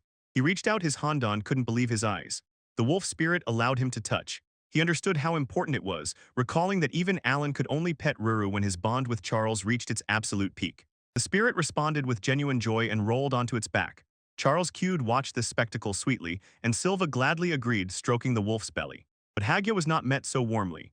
The wolf spirit stood still and growled defensively at her. She puffed her cheeks in irritation and mentally considered him a rude animal, while Charles just laughed and explained that such wariness is quite normal, and only Silva was the exception. Talking about her spirit's practical skills, she said that Ruru can catch scents and track demons. As soon as the wolf senses a trail, finding the target becomes very simple. Silva immediately saw the opportunity and asked if Ruru could track a demon by the scent from a scrap of fabric. To test the theory, she brought a piece of fabric to the wolf. Ruru sniffed attentively, suddenly barked sharply, her head instantly lifted when she caught the trail. And Charles noticed this reaction, realizing that her spirit had found something. Having confirmed that the trail was caught, Silva turned to his companions and, receiving nods from Charles and Kaguya, decisively ordered to rush in pursuit of the prey. At night, in front of a couple of wooden buildings, a small group stands in the shadows, tensely preparing for their next move. The group stands ready. The Fenrirwolf Rue steps forward, behind her Charles, Kaguya, and Silva, all under the starry sky intently watching the target. Heya broke the silence and asked Silva about the plan, whether they should all sneak inside, then turned to the wolf. Ryu, will that kid come out from there? And the beast barked joyfully in response. Charles anxiously asks if it will be okay for the two of them. Silva rejects the idea of full infiltration, states that only he and Charlie will go inside, and orders Kaguya to wait outside. She challenges him with a sharp look. She reminds him that despite all her efforts, last time he still let their target escape. He acknowledges her correctness with a confident smile. I know, he says, explaining that this is exactly why he wants her to stay outside. He explains his position more clearly. Her power is a bit too strong and she is not suitable for close combat. He says that Ruru and Charlie are needed for infiltration, and someone must definitely keep watch outside. At his words, her face softened, a blush spread across her cheeks. She whispered that he knows her well. Suddenly overcome with emotion, she rises into the air behind him, spreading her arms in a dramatic pose, loudly exclaiming how happy she is and wondering if it is love, but instantly adds, of course not. Silva looks stunned while Charles and Ruru are indifferent. From her elevated position, she solemnly accepts the role. She declares that she will follow his instructions to respond to his love. Inside the building, he lays out the final step of the plan, and with a confident expression promises his comrades that he will not miss any threat. Then turns to Charles and says he wants Ruru to lead, to which the wolf spirit responds with excited, eager breathing. She smiles, captivated by the wolf's enthusiasm, and thinks how reliable Ruru is. The spirit replies with a sharp bark, ready for action. Attention fully shifts to Charles. She is told to stand behind him for her safety, and she looks up at him with a faint blush on her cheeks. Lined up in formation, they enter the dark, cavernous interior of the structure. Silva's, sword in hand, tightens his facial features and gives the signal to move forward. They cautiously advance down the wooden corridor, with Ruru going ahead, sniffing the air in search of the slightest hint of danger. The tense silence was broken by a sudden dull thud. Charles stumbled, and Silva, startled, turned around in surprise. She quickly apologizes, cheeks burning with shame, clutching the front edge of her coat, explaining that she was just a little scared. Her words made Silva's heart beat wildly. He blushed deeply and thought to himself that her anxiety was quite understandable after all. She was still just a student of the Academy of Heroes. And Charles's fear was feigned. She clutches the fabric of her coat and thinks to herself that Silva is her favorite heroine, wondering if she is dreaming. The silence broke. Silva instantly focused ahead and asked Ruru what had happened. The wolf spirit froze and fiercely growled and barked into the darkness ahead. He carefully scanned the darkness, suspecting if the threat was nearby, positioned himself between his companion and the possible danger, and ordered Charlie to step back. She stepped back without hesitation, while Ruru still tensely stared at the closed door ahead. A figure in a cloak emerged from the shadows, face hidden deep in a hood. She rushed forward with a strangled scream, and Silva's eyes widened in recognition. He was sure he knew this path. The attacker grabbed his hand but immediately slipped past and fell hard on 4 planks. He quickly turned and charged again. This strange, almost clumsy attack seemed suspicious to Silva. Something was slightly off, but he couldn't say if it was just his imagination. The hooded assassin lunged forward, his sharp claws reaching for sylvan floor. Unafraid, the young guard gathered himself and decisively decided to use the Alencia sword style to end the fight here and now. With that determination, he rushed into battle, swung his blade in a powerful upward arc, shouted the name of the move upper slash, and the blade struck the assassin, sending shards into the air. The blow was so strong that the killer fell to the ground with a heavy dull thud.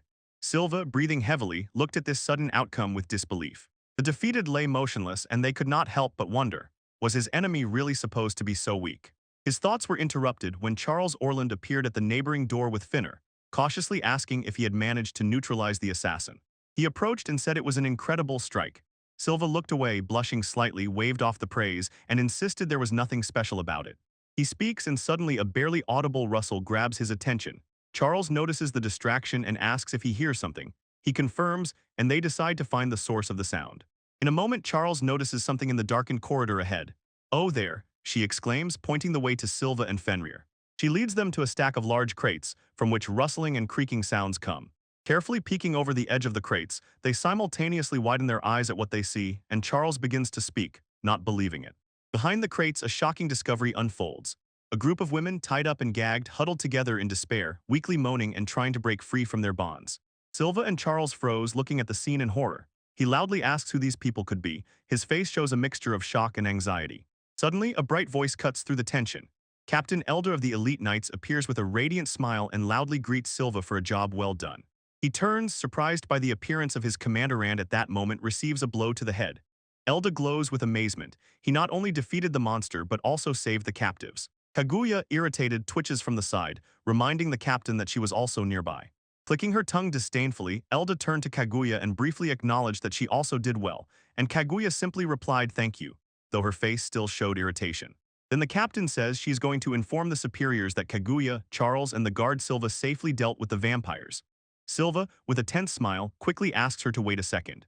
He leaned closer and quietly asked her not to say that he was the one who knocked down the vampire, saying he did not want to attract unnecessary attention, and Elda looked at him puzzled, not understanding this strange request. Her surprise melts, a sly smile appears on her face. She asks what bad would happen if everyone found out about his antics, adding that it is just another reason to invite him to join the order. Nearby, the boy looks completely embarrassed. Silver panicked and frantically waved his hands, reminding her that she promised not to ask him to join the order anymore, and loudly refused. Elda pretends to remember nothing, thoughtfully tapping her chin as if trying to recall that promise. When Silva insists that she made it, Elda loudly clears her throat, sharply changes the subject, and announces that she will ensure everyone receives a reward for their hard work, then turns and leaves. He froze in place, completely stunned. Just when he thought he had finally escaped her relentless insistence to join the Order of Knights, she cornered him again. The captain does not notice his distress at all. With a joyful smile, she pushes a heavy bag into his hands and announces it as a reward for killing a vampire and rescuing the captives. Charles watches this, somewhat stunned by the scene. Taking the pouch, his thoughts immediately turn to the victims, and he asks about the condition of the women they saved. Elda gently reassures him. They are all safe, she says, and it seems they were held for only a short time. There were no serious injuries, so they recovered quickly. Then she adds her grim theory. The vampire probably kept them as a backup food supply. Her words barely soothe his anxiety. A worried expression appears on his face as he runs through the details in his mind. Something about this incident seems wrong. He silently turns over the vampire's actions in his mind. The idea that the captives were kept simply as a food reserve seems too primitive to him. He does not believe that a creature with such intelligence would act so crudely, so he decides to seek more information and concludes that the church likely has the most complete knowledge on the matter. While Silva is lost in his thoughts, Kaguya notices that the Captain Knight is also daydreaming, waving her hand in front of Elda's face. She asks what happened, trying to pull the confused and flushed captain out of her reverie. At the gates, Silva stood confused, stammering and insisting that everything was fine. The Elite Knight's Captain Elda waved him off and said he could leave now, and he quickly muttered a brief thank you for the hard work. He says goodbye and walks away with a heavy, thoughtful expression, tightly clutching the pouch in his hands, while Elda heads in the opposite direction. His worried look does not go unnoticed. Kaguya suddenly appears beside him, leaning in with an understanding smile to ask if something is bothering him. Startled, he admits that she has figured him out. Kaguya confidently replies, "Of course, I knew, after all, he is my husband." They asked what exactly was on his mind.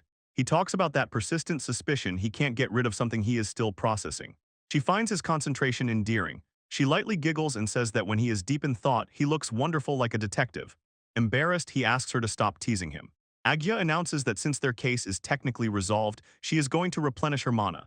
As a farewell, she jokingly encourages him and prays that her dear detective finally reaches the answer.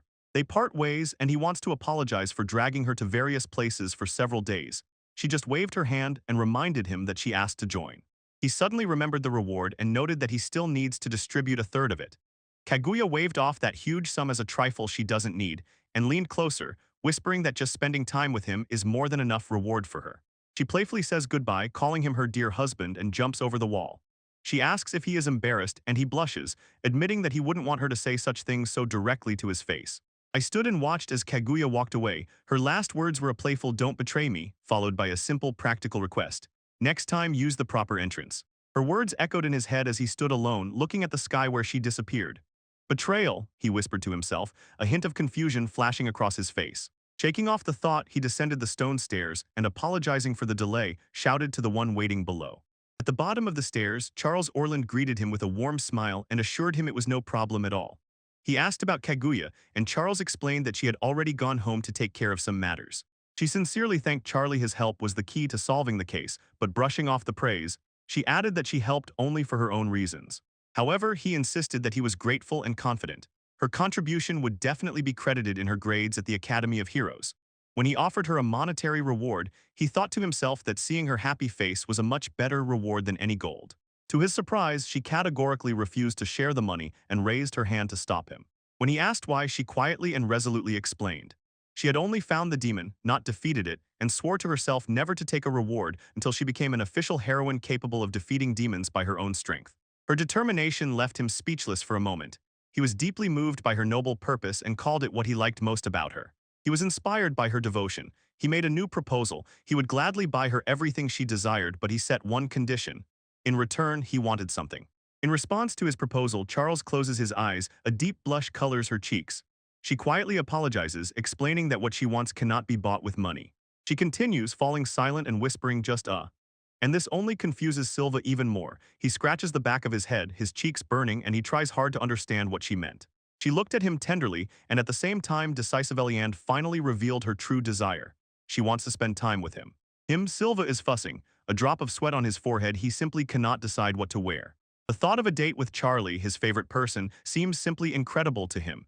He sincerely wants only one thing: to spend time with her. Finally, he chose a simple shirt. But the meeting was interrupted by a sudden knock on the door. Maud was standing on the threshold and calling him to come out to meet.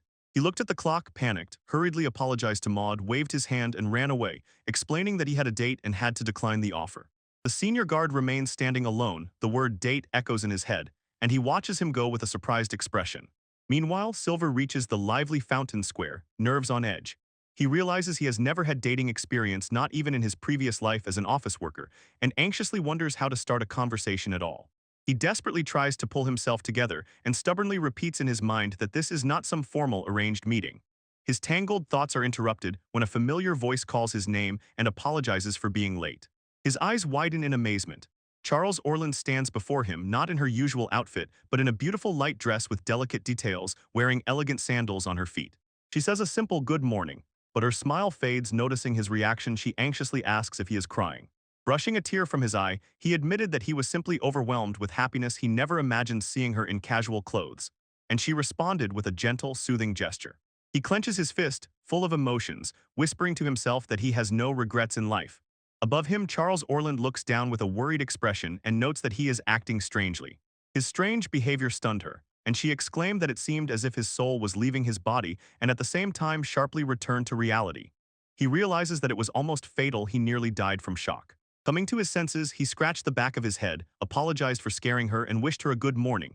Charles smiled warmly and returned the greeting. When the awkward moment passed, he asked what she wanted to do today. Charles suggested going shopping together and mentioned that a new coffee shop had recently opened, and she added that she would gladly go wherever he wanted.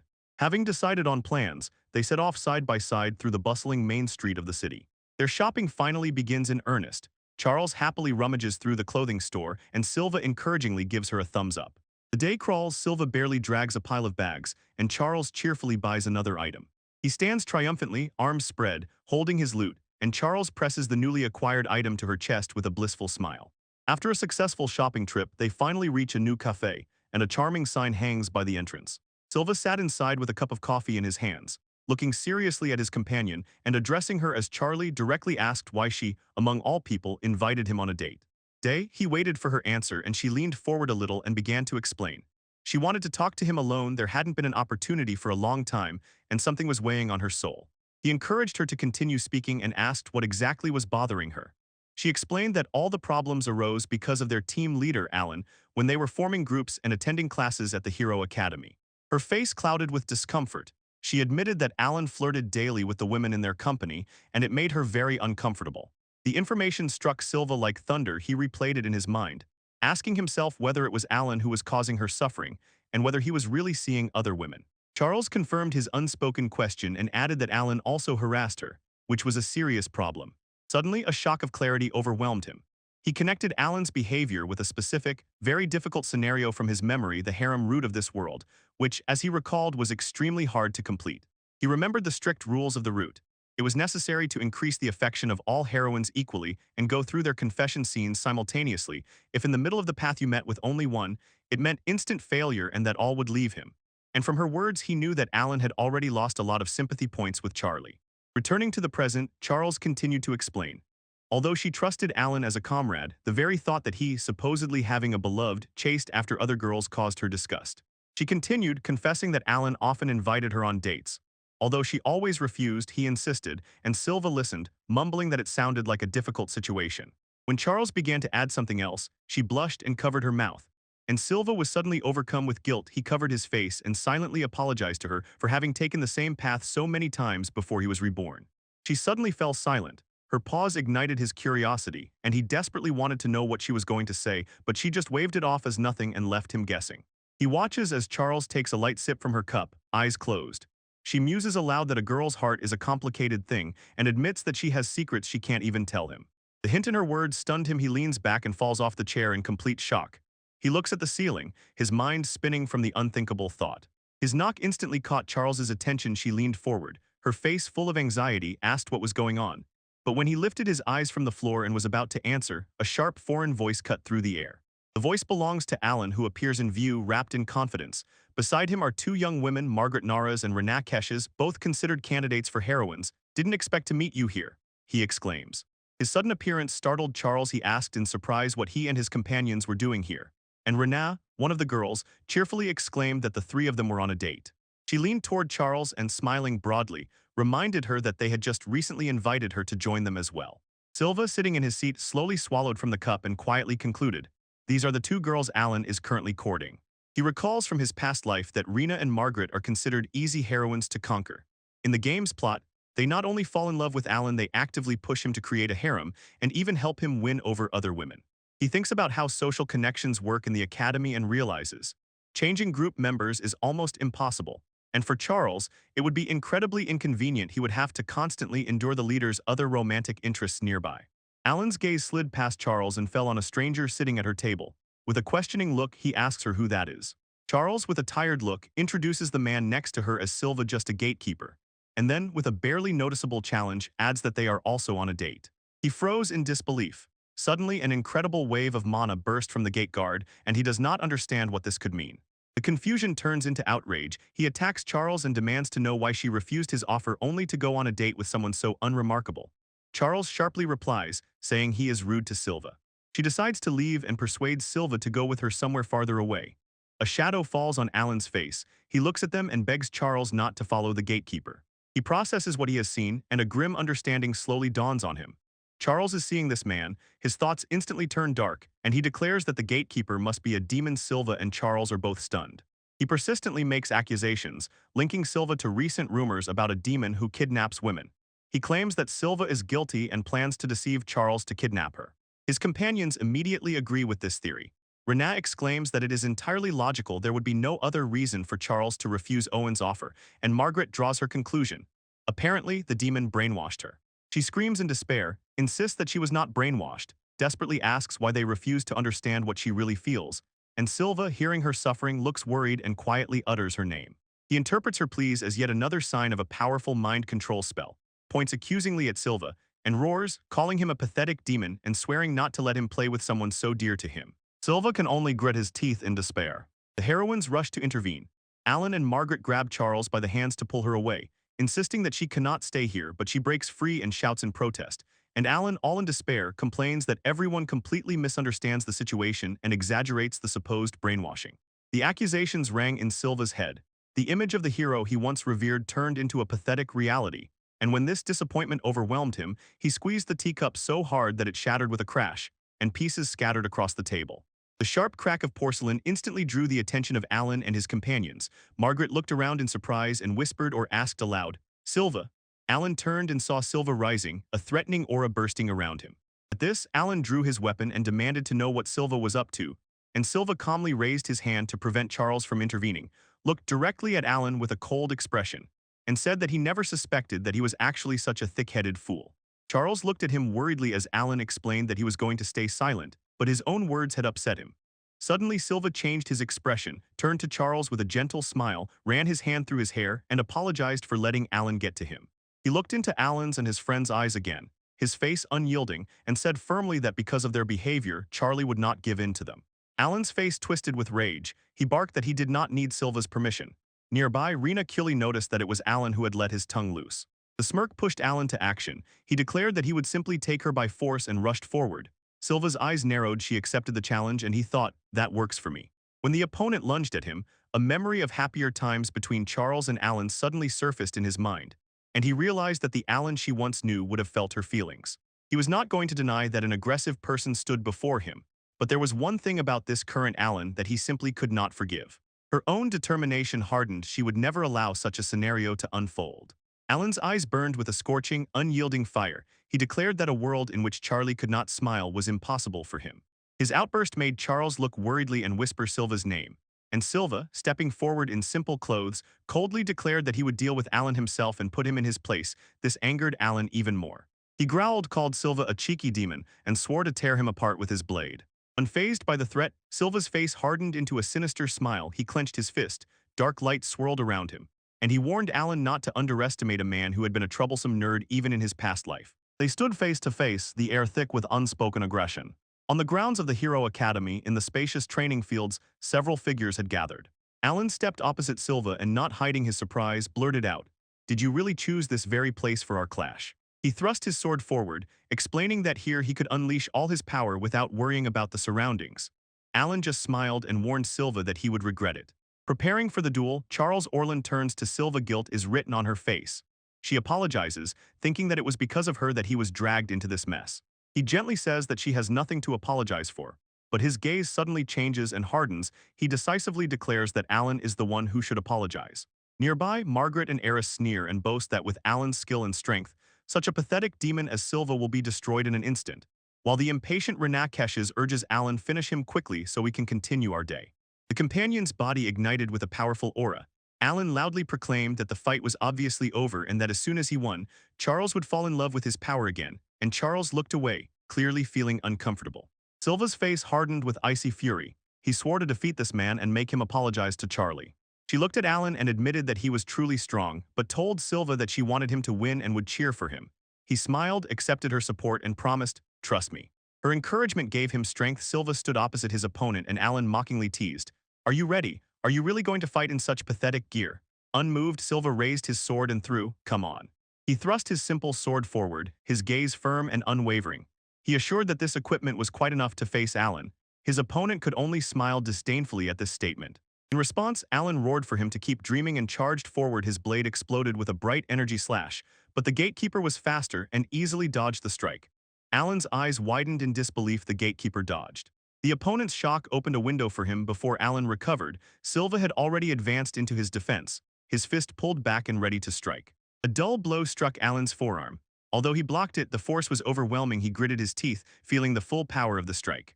The recoil from his own blow threw him backward, and he slid across the ground. Alan froze, stunned and confused, unable to understand whether this incredible power was due to magic. He glanced, a new understanding flashing in his eyes. Pointing an accusing finger, he declared that Silva was no ordinary guard.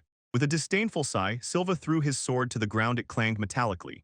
He reminded Alan that he had already said, "You're nothing special, you are just a gatekeeper," and this gesture left Alan completely astonished. He did not understand what Silva was trying to do. He cracked his fingers. A confident smile blossomed on his face as if to say, against an opponent like Alan, his bare hands would suffice. Offended, Alan roared at him, "Don't underestimate me." Burning with rage, he charged again, swinging his blade in a wide arc. The silver ribbon under attack instantly closed the distance. He warned Alan to grit his teeth, and at that moment his fist struck directly into the jaw. The blow sounded with heavy, mature seriousness. The strike sent Alan flying. His body was sharply thrown backward in the air, and a cry of shock and pain burst from his lips. The blow completely stunned him. The spectators could hardly believe their eyes. Charles Orland and Renakeshes froze with wide-open eyes, and Rena exclaimed, disbelieving what she saw. Their astonishment was justified. With one blow, Alan was thrown into the air, and he crashed with a dull thud into a distant wall. Rena voiced the shock. Alan was knocked out with one blow. Nearby, a dark-haired man in a cloak knelt, clutching his sword and cursing the course of events. As he lay in the crater, Margaret Naras immediately rushed to him, fervently begging him to regain consciousness, and immediately began casting a healing spell, calling for comfort to heal his wounds. Meanwhile, the one who delivered the blow, Silva, smiled with satisfaction. The fight lifted his spirits, but for a moment a thought flashed. Perhaps he had hit him too hard. The opponent's companions were focused elsewhere, and the dark-haired man wore a face of reed torment and rage. While Rena and Charles tried to support him, their faces full of anxiety. He brushed off their support, his gaze fixed on Charles. When Charles asked if he had come for Alan, he answered with grim determination he had to take Charles back. From the opposite side of the yard, Silva sharply parried, saying this was the faculty's business. "Well, Charlie, not yours." A fierce roar cut off his words. "Shut up," thundered the dark-haired man, his face twisted with rage between a strong love. His fierce declaration echoed, and behind him a shadowy demonic face laughed ominously. Drawing his sword forward, he solemnly swore, "Lord of demons, I swear to my comrade I will defeat you." Then he lowered his voice, his eyes narrowed with an icy gleam, looking straight at Silva and quietly, threateningly thought, "I'm interested in this." He speaks confidently, feeling the hearts of his comrades beating. He declares that they are united by strong love, a bond that will never break. From another place, Silva watches the events unfold.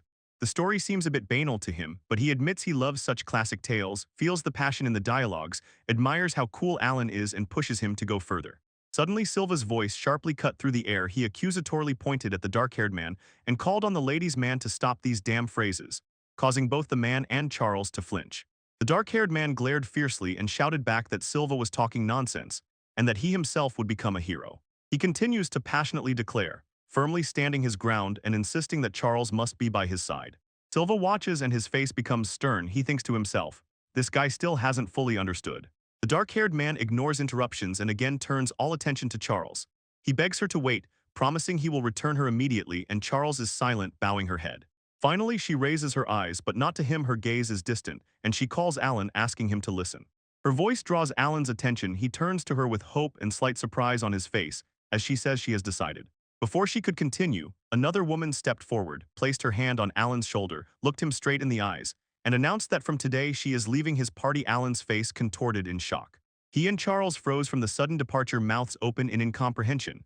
Silva, however, silently watches this chaos from her place, her cheeks slightly reddened. The drama intensifies. Charles shifts her attention to Silva, and she explains that it was thanks to him that her feelings became clear. She believes that through persistent work she can become a hero, even if she has to leave the current party, but her words are decisively interrupted by an angry dark-haired man who demands what she means. Unafraid, Charles orders him to listen. He looks incredulous, his voice breaking as he insists that there was supposed to be a deep connection between them, while Charles remains calm and coldly says that no one is manipulating her. He froze in shock and cannot utter a word. She says to him with a tired expression, "Enough already." Rejecting her words, he grits his teeth and boldly declares that he will become her lover and the strongest hero. His gaze turns to Silva. A silent thought accuses him of this turn of events, and with a roar he unleashes a technique, calling the soul bond. A powerful energy begins to shine around him. The activated spell instantly shot in an arc toward Alan and Charles, enveloping them in sparkling energy, and they gasped in surprise as the power surged through them. From his gaze, Silver understands what kind of spell it is. The dark-haired man looks ahead with an evil look, feeling how the bond he just created is draining mana from him. He perfectly understands the mechanics of the spell. It is a technique that transforms bonds with comrades into special mana, and its power is determined by two things: the number of close allies and the depth of the bond with them. The more lovers a person has, the more powerful it becomes. And Silver realizes that this man consciously sought new comrades and deepened relationships with them solely to master this very spell. This realization fills Silva with disgust. This man is truly incorrigible, and her suspicions are confirmed when the dark-haired man smirks mockingly, showing that all his obsession with Charles was just a way to strengthen his magic. Suddenly a powerful flash explodes and the dark-haired man is thrown back. The place is familiar to Silva, as if it whispers about his past, like a person who once chose the wrong path, and despite the defeat, Charles looks anxiously and warns Silva to be careful, acknowledging the incredible amount of mana her former comrade has. Silver realized that unlike in a game, in real life there is no second chance. Despite much being at stake, he turned with a confident smile and said he would quickly settle everything. This proclamation enraged the dark-haired man. He shouts that he wants to become the strongest hero and save everyone. Charles looks with contempt and asks how he can talk about saving people after causing so much pain, rejecting his claims to heroism, and Silva simply acknowledges his expressed desire. The man pours out his rage on Silva, shouting that he needs the strength of everyone to achieve his goal. Silva, unmoved, raises his sword and calmly agrees with him. A sudden burst of energy breaks out, the dark-haired man is thrown back and he lets out a painful scream. When the opponent staggered, Silva's face lit up. As a resident of this world and a fan of Alan, he will not forgive anyone who upsets his idol, and swearing to make him pay, prepares to unleash the secret technique of the Zalencia sword style. He roars the name of the attack, Blue Scott. The swordsman rushes forward, his body a blurred streak as he performs the technique, leaving behind a trail of shimmering particles. His blade whistles through the air, rushing with dazzling speed. A blinding flash of energy exploded from the strike, forcing Charles to cover her eyes, while the shockwave threw both Alan and the dark-haired man to the ground. Standing over the fallen opponent, Silva advises him to try to understand the feelings of others.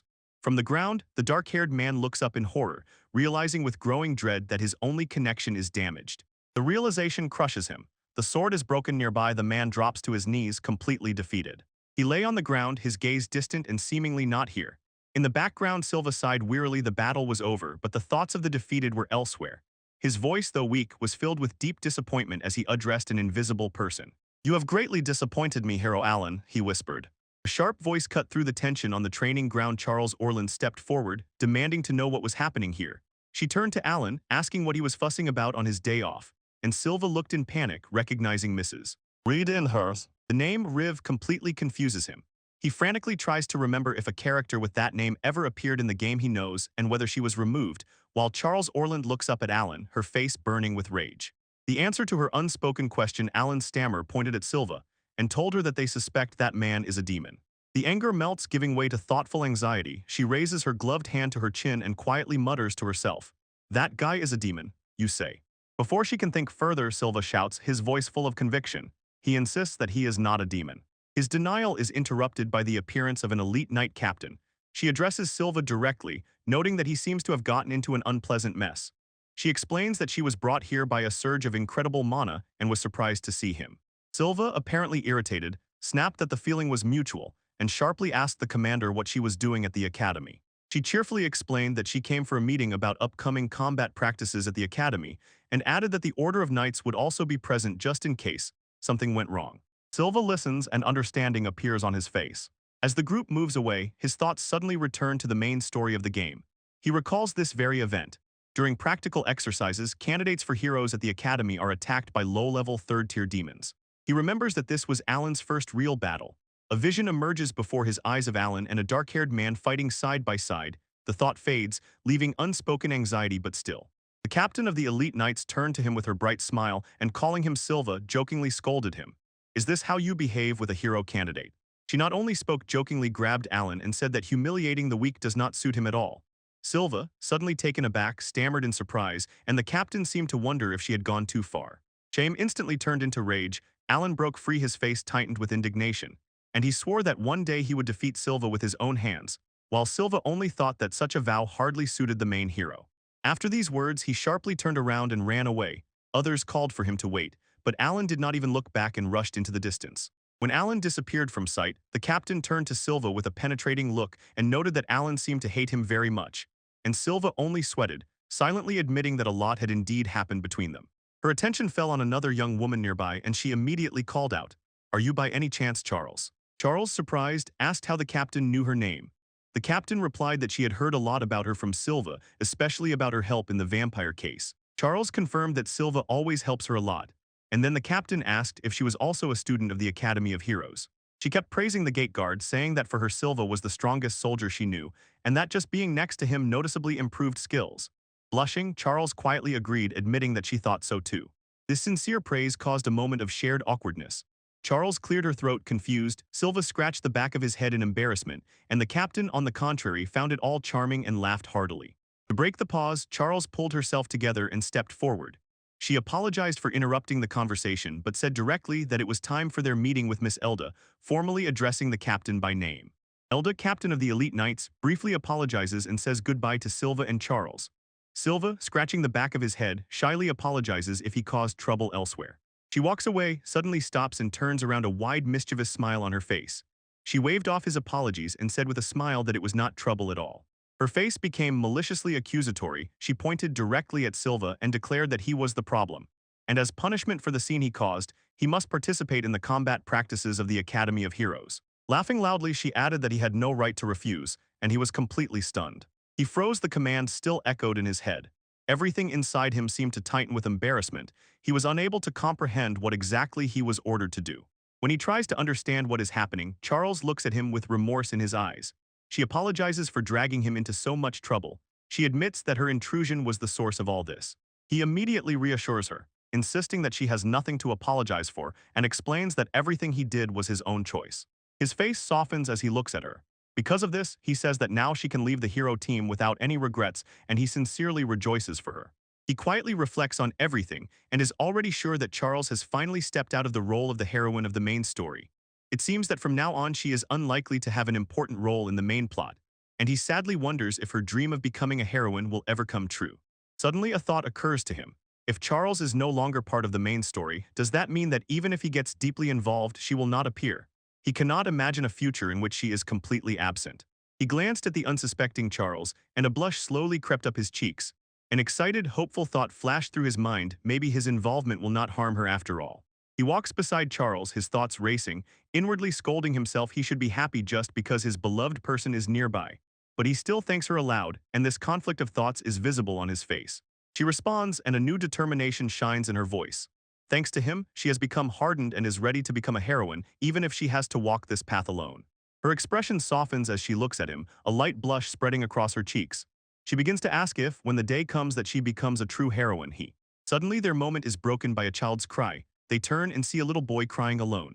Silvo approaches him and asks if everything is okay and where his parents are, and the boy, wiping his eyes, replies that they are not here. Then he asked where the boy lives. The child quietly explained that he no longer has a mother or father and that his home is the church. The answer caught Silvo by surprise. With tears in his eyes, the boy tells more. He was at the priest's and was playing outside together with everyone. He sums up his story, explaining that everyone else went somewhere, leaving him behind. Silver understands that the boy simply fell behind the group.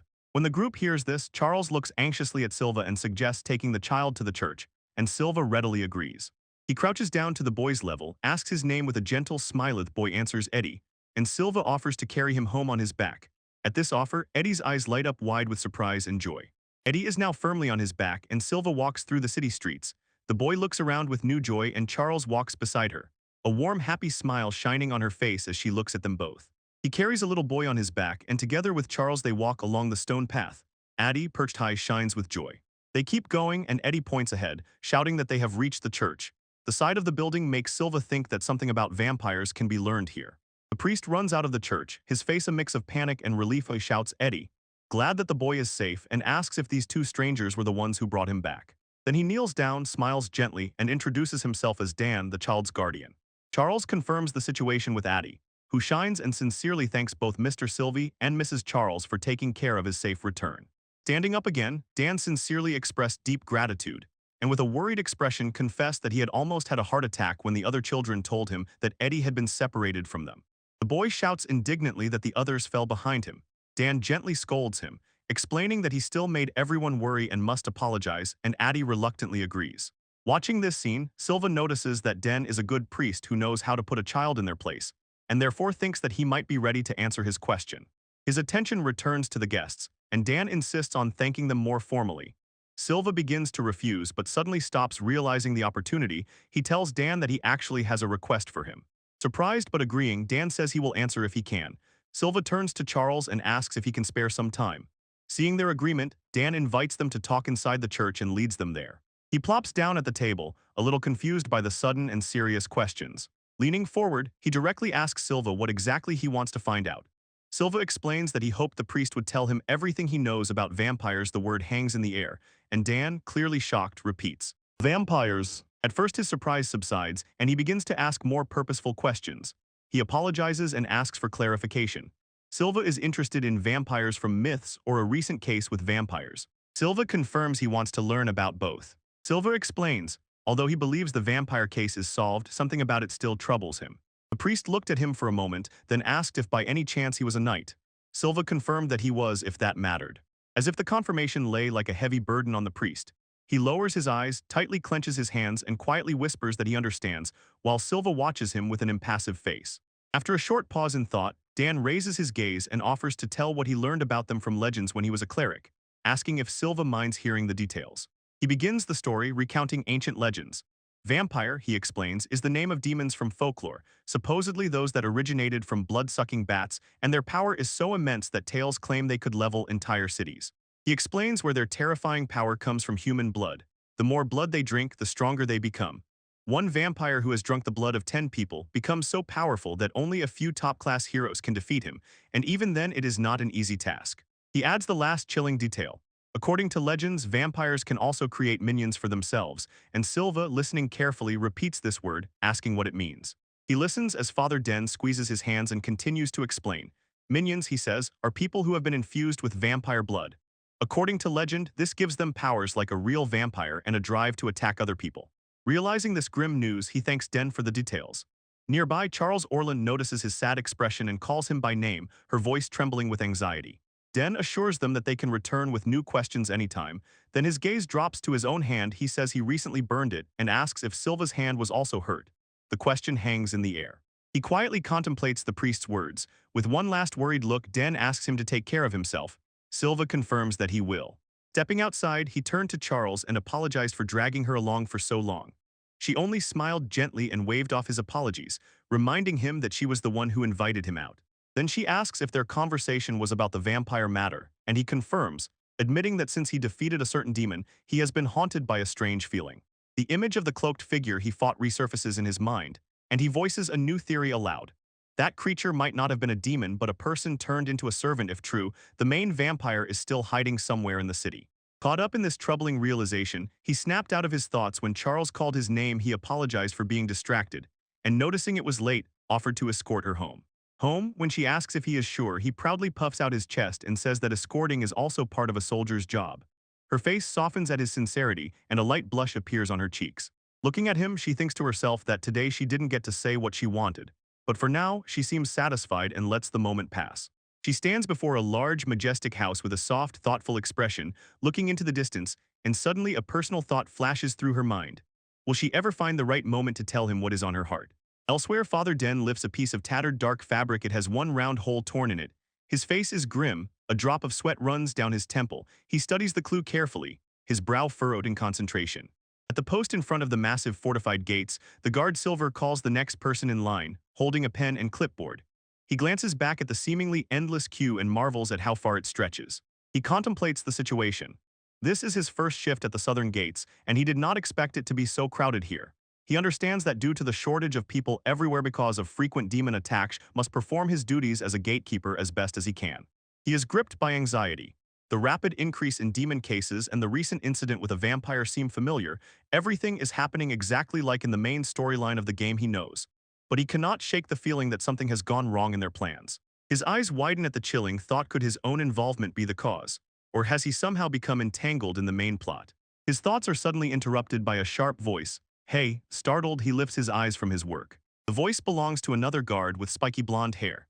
He barked at him for being distracted and ordered him to get back to work, and the embarrassed Silva immediately agreed and addressed him as Mr. Crow. He recognizes Crow, the senior soldier who will guard the southern gates, and inwardly admits that his boss is indeed handsome, but his character leaves much to be desired. While Silva processes the traveler's papers, he sees Crow leaning toward a young woman, complimenting her and asking her name, and she, blushing, introduces herself as Julia. He took her hand, enthusiastically said her name, and asked what brought her to the royal capital. Julia explained that she found a job as a worker in a flower shop in the commercial district. He returns her permit and in a final flirtatious remark calls her as beautiful as a flower. From the side, Silva watches with an irritated expression, annoyed that his colleague flirts with girls during duty. He irritably tells his colleague to work faster. Crow brushes off the rookie. Get away from here, I don't take orders from you. And the merchant between them simply asks to see his permit. Inside, he boils with Crow's impudence, despising him as trash and only a secondary character just like himself. As he longs and mourns for working with Mod Dai, a clear voice from the crowd calls out, looking for the gatekeeper. The voice is immediately familiar to him and fills him with anxiety. The woman, Commander Elda, approaches the gates and says she is looking for someone. He immediately gets involved, flattering the commander's beauty and eagerly offering his help. The commander, unimpressed, clarifies that she is looking for a guard named Silva, and realizing that he is the one in the sights, Silva tries to slip away unnoticed. The escape turns out to be short. Commander Elda instantly notices him, grabs his uniform, and says she has a request for him, borrows him, ordering him to immediately accompany her to the knight's headquarters, while Abby Wilder Crow remains standing by the gates. A few minutes later, in the Knight Headquarters Commander's office, Elda says directly, the recent vampire incident has been resolved, but a new case has appeared, a kidnapping. All the victims are women, and the only clue is testimony about a suspicious figure in a black cloak. The mention of the black cloak awakens a dark memory in Silva, an instant vision of a threatening figure in a cloak. He throws his suspicion at the commander, convinced that this kidnapping is somehow connected to the vampire case. When she suspiciously asks, implying you already defeated the vampire, Silva replies that the creature he fought felt strangely weak. He explains his theory in detail, recalling that vampires can create their subordinates. He concludes, there is a high probability that the creature he killed was not the main vampire, but only one of his subordinates. The commander grimly realizes what this means: the real vampire is still at large. Silva's face freezes with regret. He clenches his fist and is tormented by the thought that if he had learned the truth earlier, he could have prevented this new trouble. He suddenly and sharply agrees to Commander Elda's request for help, and she is stunned by this. She says that the situation with vampires has worsened, and his sudden willingness to cooperate surprises her. Usually he would be against it. He explains with a determined smile that there is nothing strange about this. He simply cannot allow someone else to clean up the mess for which he feels responsible. Rejoicing that he is so resolute, Elda stands up and hands him a scroll, saying to take it, it might be a clue in his search, and he looks puzzled at the offered scroll. He unrolls the scroll and before him stretches a long list.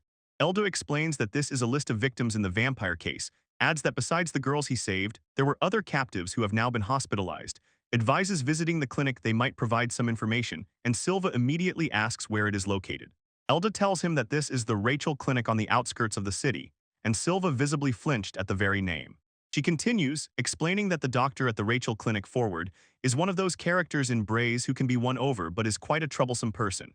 And Elda adds that getting close to her has its perks. For example, healing items can be bought much cheaper. With a determined expression, he assures that he understands and will go there immediately. Elda smiles and says she relies on him.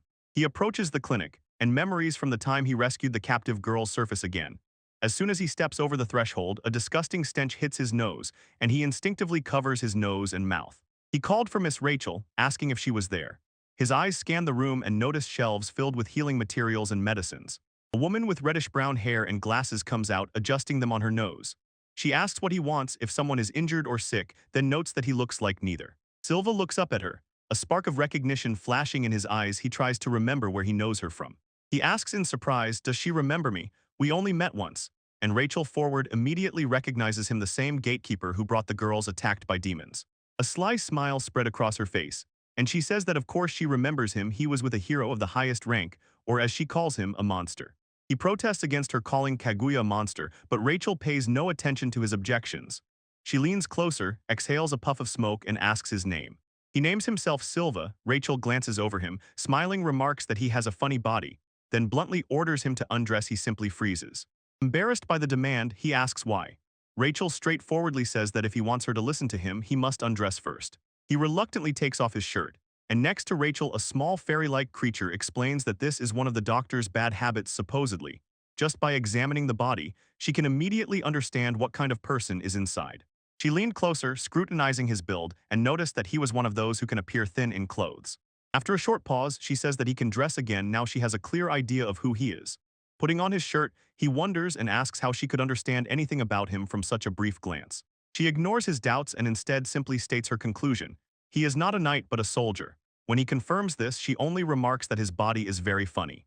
Her amusement takes on a sinister tone when she says aloud that later she might examine it more thoroughly by cutting him open. The suggestion horrifies Silva, but the little creature quickly assures him that the doctor is just joking. He stands awkwardly before Rachel Forsard, who is already fully dressed. Without unnecessary words, she gets to the point and asks what he needs from her. He explains that he wants to investigate those who survived the vampire case. She skeptically raised an eyebrow and reminded him that the case was supposedly closed and that she had already handed all the information to the knights. But he was unfazed and explained. There is a chance that some vampires are still alive, so he needs to personally interrogate the survivors. As if something clicked, her behavior instantly changes. She stands up and tells him to wait a moment, and understanding appears on her face. She agrees to his request. She leads him to a room with barred doors, and at his appearance, a young girl recoils in fear. He feels her horror and assumes she has experienced something terrible. Rachel approaches to calm the child, says that this is exactly the one he needs to talk to, and asks the girl not to be afraid, explaining that Silva is not a bad person but a soldier of justice who protects people. He kneels to meet her gaze and solemnly promises to protect her and everyone around. He swears to catch the criminals who subjected her to such a trial.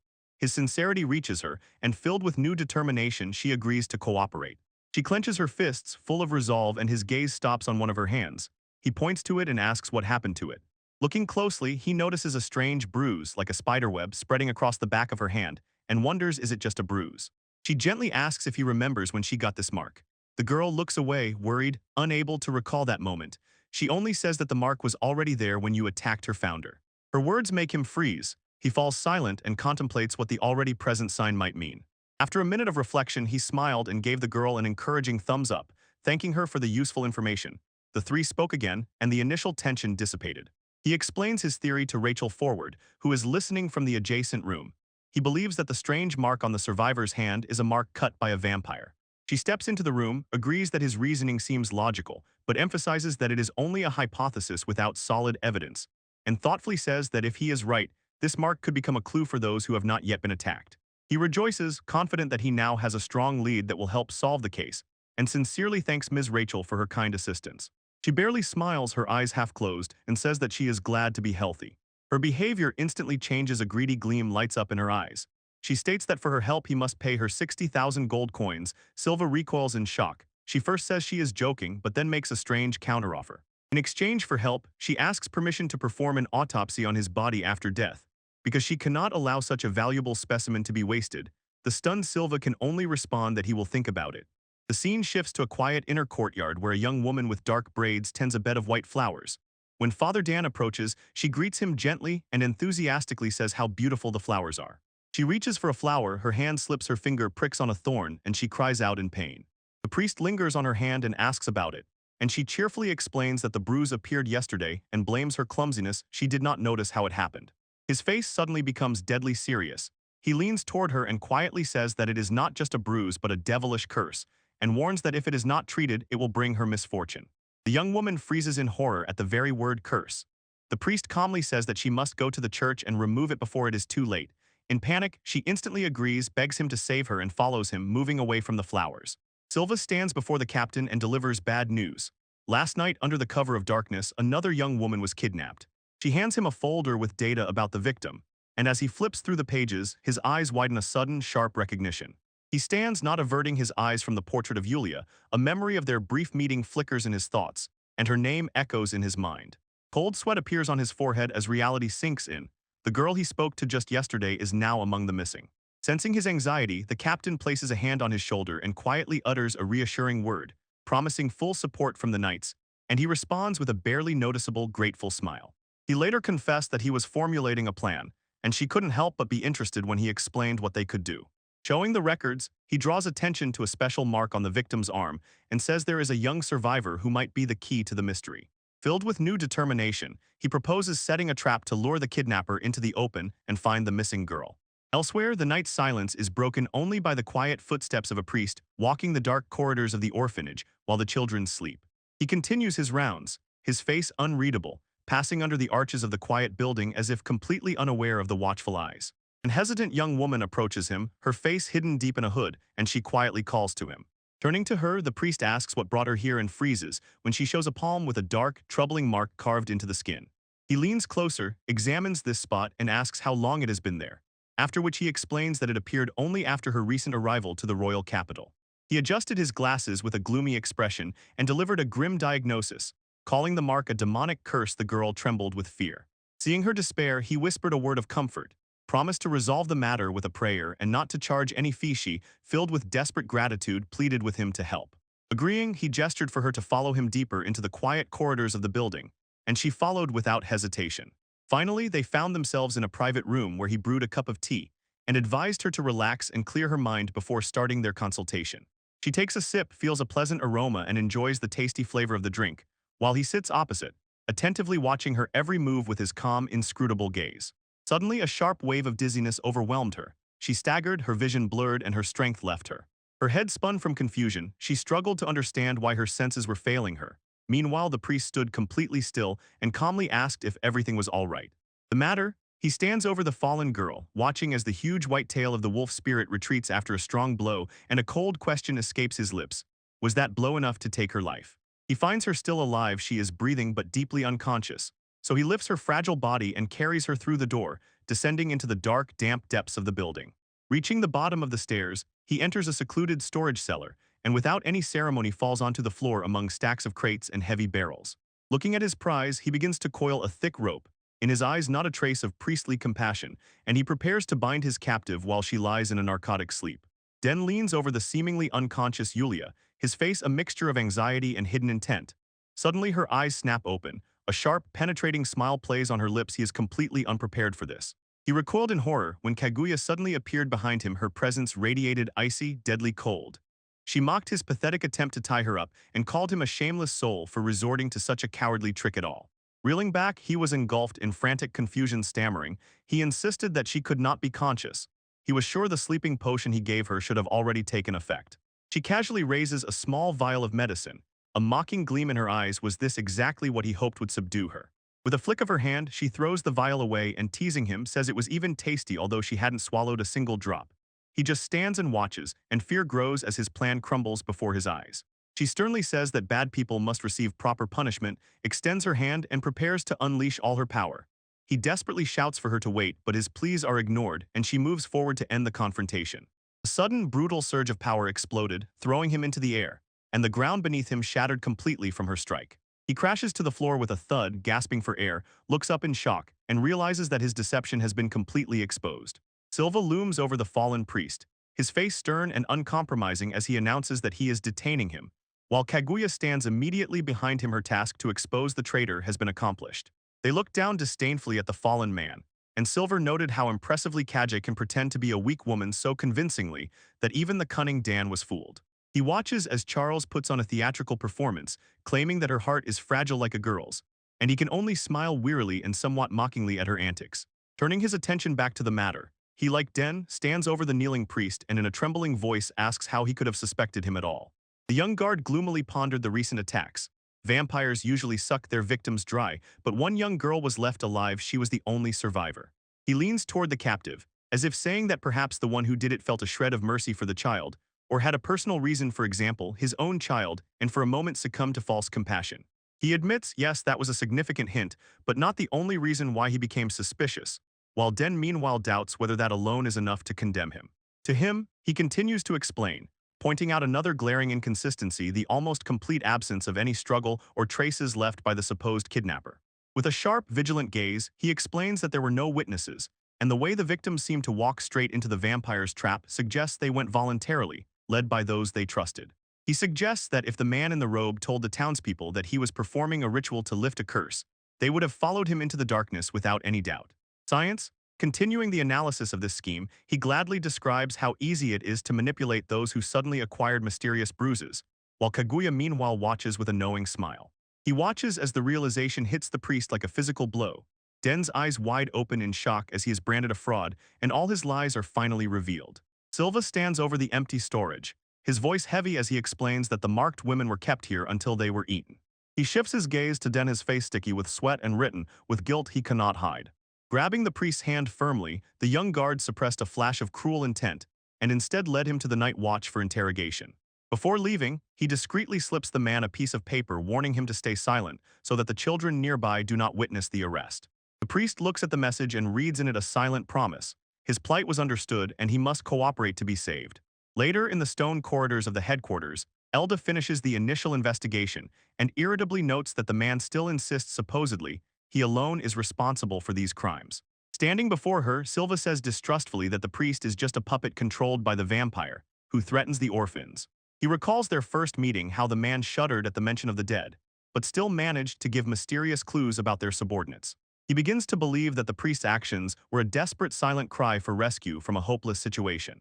Listening carefully, Kaguya agrees with the logic and understands that only a written plea can bypass the constant surveillance of her vampire master. She listens as Silva presents his conclusion. The vampire bypassed her despite the disguise. This means someone is watching them and knows who they really are. Captivated by his intuition, the woman with the sword praises him, calling him a clever detective for piecing together the enemy's surveillance. When the gravity of the situation dawns on her, the captain of the Knights coughs. Her face darkens at the moment. The guard says the vampire has already taken more than 10 victims. The captain's resolve hardens. She notices that the creature's power is growing and warns, if it is not restrained, there will be more blood. Meanwhile, in the young guard's head, thoughts race. He puts the pieces together and realizes this vampire outbreak perfectly coincides with the first major stage of the Academy's training. He fully understands what is at stake. If a high-level demon attack coincides with this vampire threat, novice heroes will be defenseless, and then he will turn to his comrade with a desperate plan. Approaching her with a serious look, he confesses that there is a task only she can handle, and this immediately sparks her curiosity.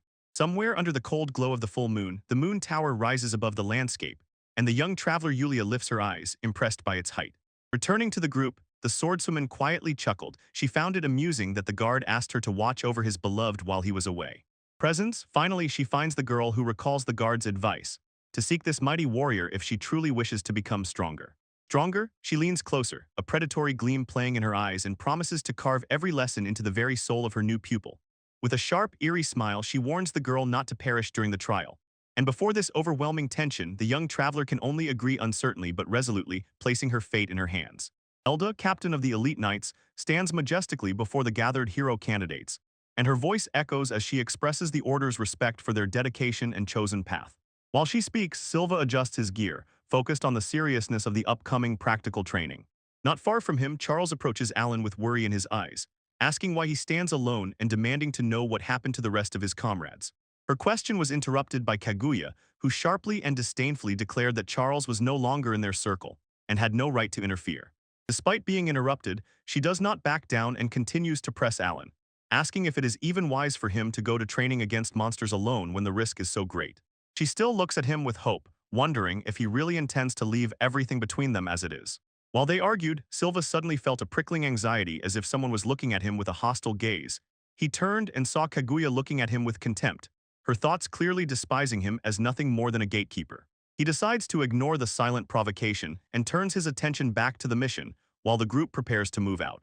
Attention shifts to the impressive presence of Kaguya. Her power is recognized as the highest in the student body, and therefore she is officially entrusted to personally oversee the mentorship of Charles and others during the trial. After the instructions, the group gathers at the entrance to the trial forest, where they are warned. Dangerous monsters of the 3rd and 4th rank hide in the thickets, and even more terrifying threats may lurk deeper inside. He stands among the other candidates when the examiner's voice thunders across the clearing. First-level demons have been released onto the training grounds. The armored man continues to sternly warn and emphasizes that guards stand nearby for protection, but any candidate who fears for their life must signal for the media to come to their aid. After the first briefing, all eyes turn to the elite captain. He is asked to provide specific details about the upcoming exercise. She steps forward and explains that the designated battle zone is clearly demarcated by a magical barrier maintained by the Academy's mages. This shimmering wall of energy stretches above the dense canopies, marked by driven stakes, the final warning for students not to enter the wild wilderness beyond. The captain once again clearly stated that they will be evaluated only by the number of demons they neutralize within these boundaries, and reminded everyone to stay vigilant. With a sharp command, she starts the trial, and the candidates instantly rush into the shadows of the forest. As the crowd disperses, Alan suddenly calls Charles and she freezes, turning with a questioning look. He approaches her, admits that the previous idea of going alone was foolish, and asks her for a moment of her time. Looking into her eyes, the young man sincerely begs for reform of their party and swears to correct his past mistakes if she only gives him one more chance. He calls Charles with desperate sincerity, swearing to protect and defend her even at the cost of his own life. But his words seem to fall into emptiness. She looks away, her face hardens. The thought of being a damsel in distress exhausts her. She decided to be the mistress of her own safety. Despite his pleas, she continues deeper into the dense forest, firmly ordering him not to follow her because she has her own goals. And he does not back down. His voice echoes among the trees, begging her to wait. Wait, she quickens her pace through the thickets. He barely keeps up and insists that their conversation is far from over.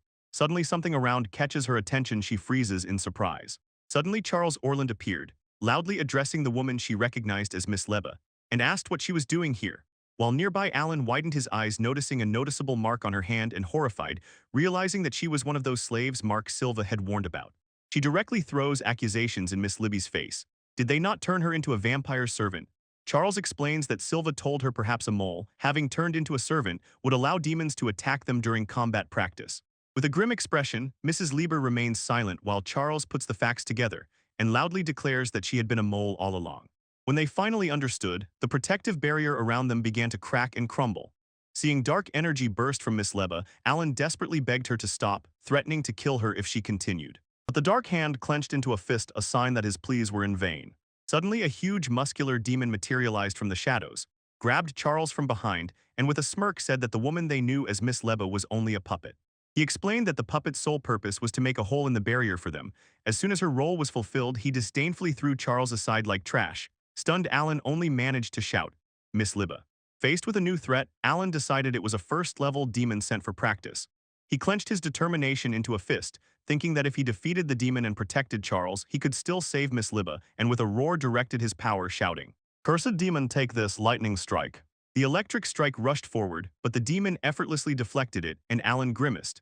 Such a chopping strike should have been enough to knock down a first-level demon, but it turned out less powerful than his soul-related technique. The demon looks down, completely unimpressed, snorting. Hey, did you seriously think you could defeat me with this weak attack? Don't equate me to first-level cannon fodder. He smiles with cold confidence, revealing the truth. You see, I am level 3, I am on a completely different level. He cracks his fingers and a sinister smile spreads across his face. He declares that he will teach them his name so they can carry it to the afterlife. He is Garrett, the one who will crush all heroes. Alan recoiled in shock. He realized he was dealing with a third-level demon, an enemy much stronger than he had been told, and glanced at Charles. Meanwhile, the knight cadet, possessed by a vampire, stepped forward and addressed the demon, demanding that he say something to her. During the interrogation, she does not back down and sharply presents her conclusion. If Garrett mentioned control over Miss Leba, then he works with the vampire and follows his orders. Displaying her logic openly, she presses, demanding to know where the vampire is now, and her sudden question caught Garrett and Alan off guard. Yes, Garrett's face darkened. He glanced at the woman and demanded to know where she learned about the vampires, and she coldly replied that she was not obliged to tell him anything. Her defiance both amuses and enrages him. His fist begins to glow with immense, crackling energy, and from afar Alan watches this incredible display of magical power while the subordinate remains emotionless. The demon roared that it never occurred to him how they found out about the plan, but he swears he will not let it fail. He declares that he will kill them all right here, and beside Alan, Charles looks on anxiously. Shaking off a moment of fear, Alan's resolve strengthened. He thought it didn't matter if the opponent was level 3, he would protect Charles, and with a determined cry, he rushed forward. Forward, the sword strikes Garrett's forearm but rings off it as if hitting solid rock.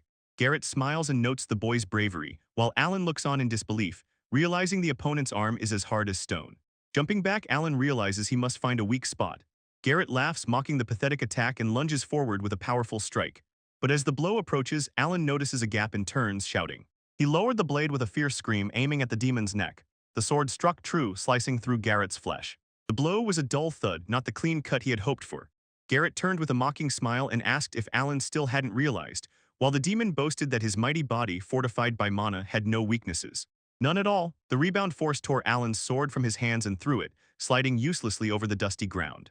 Hovering over the disarmed opponent, Garrett declared that the appetizer was over. His attention shifted. He licked his lips with predatory hunger, announced that it was time for the main course, and his gaze fell on a young girl named Charles who stood slightly aside. A soft glow began to emanate from Charles's body.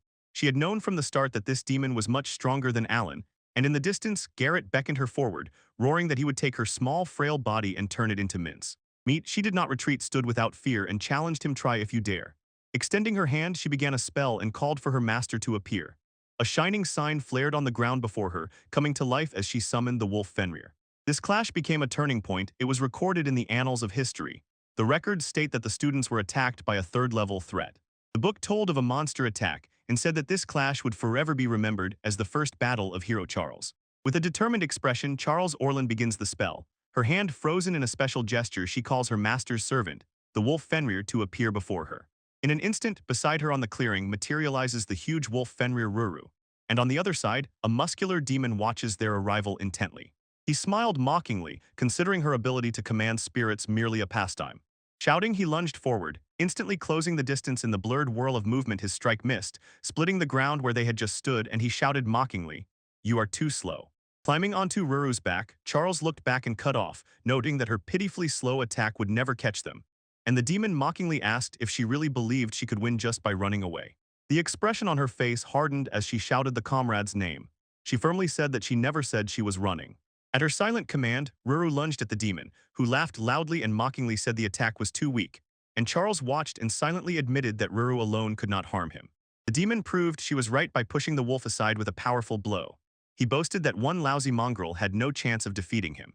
While he was boasting, a giant clawed hand of pure shadow burst from behind and struck him right in the back. The demon screamed in pain and surprise. Her eyes narrowed with concentration. She never said she could command only one elemental spirit. She stood her ground, beside her two of her summoned beings, Fenrir Wolf Ruru and a newly discovered dark elemental resembling a raven, and her double summon created a formidable, unshakable front. Her gaze fixed on the demon clutching his wounded back. She reminded him of his boast about having no weak spots and then calmly revealed. Her raven with an 8-hand wingspan, which she calls Crowy, has a special ability to find exactly such weaknesses. When she spoke and ordered Crowy to ignite the guiding fire to show her his weak spot, a small ethereal flame instantly flared on the demon's chest, like a mark. Marking the target, she confidently declared that he would not be able to avoid her next strike. This, she explained, is Crowley's main power, his true aim, and the demon muttered, still off balance after the first attack. He laughed mockingly, brushed off the attack as minor, and boasted that such insignificant damage would never defeat him, while Charles, unshaken, simply decided to continue the assault until he was brought down.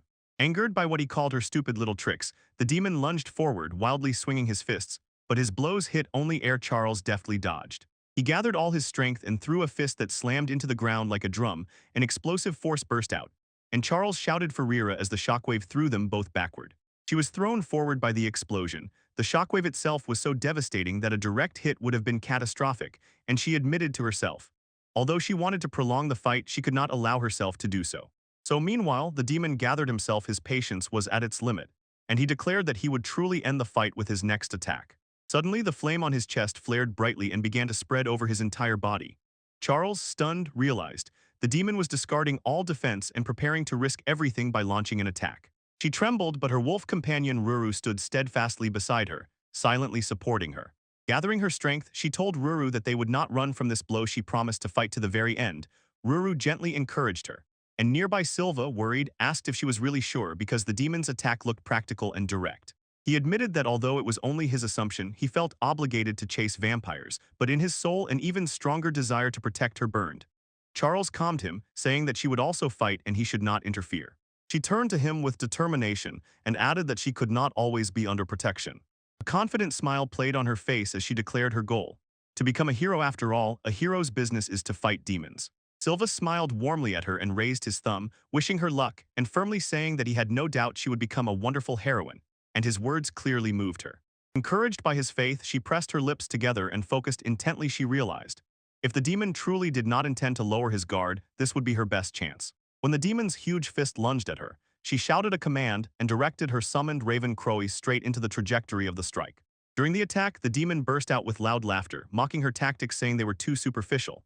He roared that she was doomed, his fist pounding the air moments before the strike, and Charles's eyes widened in obvious surprise.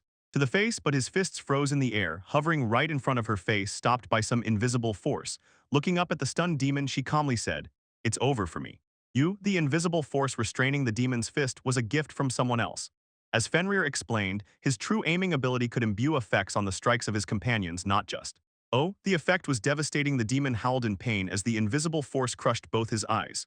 Her opponent was blinded, and Charles calmly stated that he had no chance to win and demanded that he tell about the vampire. But he had one last resort. He felt for a small vial. The demon grunted with disgust that he had to rely on vampire power, and shouting, "So be it," swallowed its contents while Charles watched, not understanding what it was. Instantly, a surge of power coursed through the demon's body. His mana soared to an incredible level, and Charles could only watch fearfully as his strength rapidly increased. Financially, he sneered contemptuously, surprised that living human blood could grant him such power. With one explosive strike, he threw Charles back, raising a cloud of dust and debris. As the chaos of the renewed battle flared, the Crowley summoned by Charles rose into the air and carried the unconscious Fenrir to a safe place, away from danger. The noise woke another person nearby. Lying among the rubble, Rachel Forsert slowly opened her eyes, stunned and confused. She could not comprehend what had just happened. In the very midst of the battle, Charles lay on the ground at the mercy of the demon. Looking up at the enemy looming over her, she shouted to summon her summoned creature. And in a moment, Crowley was beside her, ready. Protector, the demon looked down at her with a mixture of respect and malice. He acknowledged her as a formidable opponent, admitting that without the power of blood he would have lost. But now with that power his own, he raised his huge fist and roaring swore that all heroes would. To be dead, his fist froze. Instead of horror, he saw a calm smile on Charles's face. He mockingly asked if fear was driving her crazy. She simply thanked him, explaining that through his fight she realized she too could become even stronger. Her calm determination is unwavering. She swears that this time she will definitely defeat him, even if he resorts to another cheap trick. Even before he can respond, the ground suddenly begins to tremble fiercely. The demon looks around in confusion, trying to understand where this disturbance is coming from. Alarm! In the distance, a huge barrier of light crashes down from the sky with a roar, striking the forest with incredible power. The demon freezes in shock, recognizing the barrier in this phenomenon. From above, a new voice addresses Charles as its student, admiring the sturdy toy below, and Charles, with pain on his face, reluctantly agrees to allow its new mistress. Take him. The newly arrived Lady Kaguya, with a predatory smile, accepts the offer, says she will not hold back, and aloud contemplates how she will play with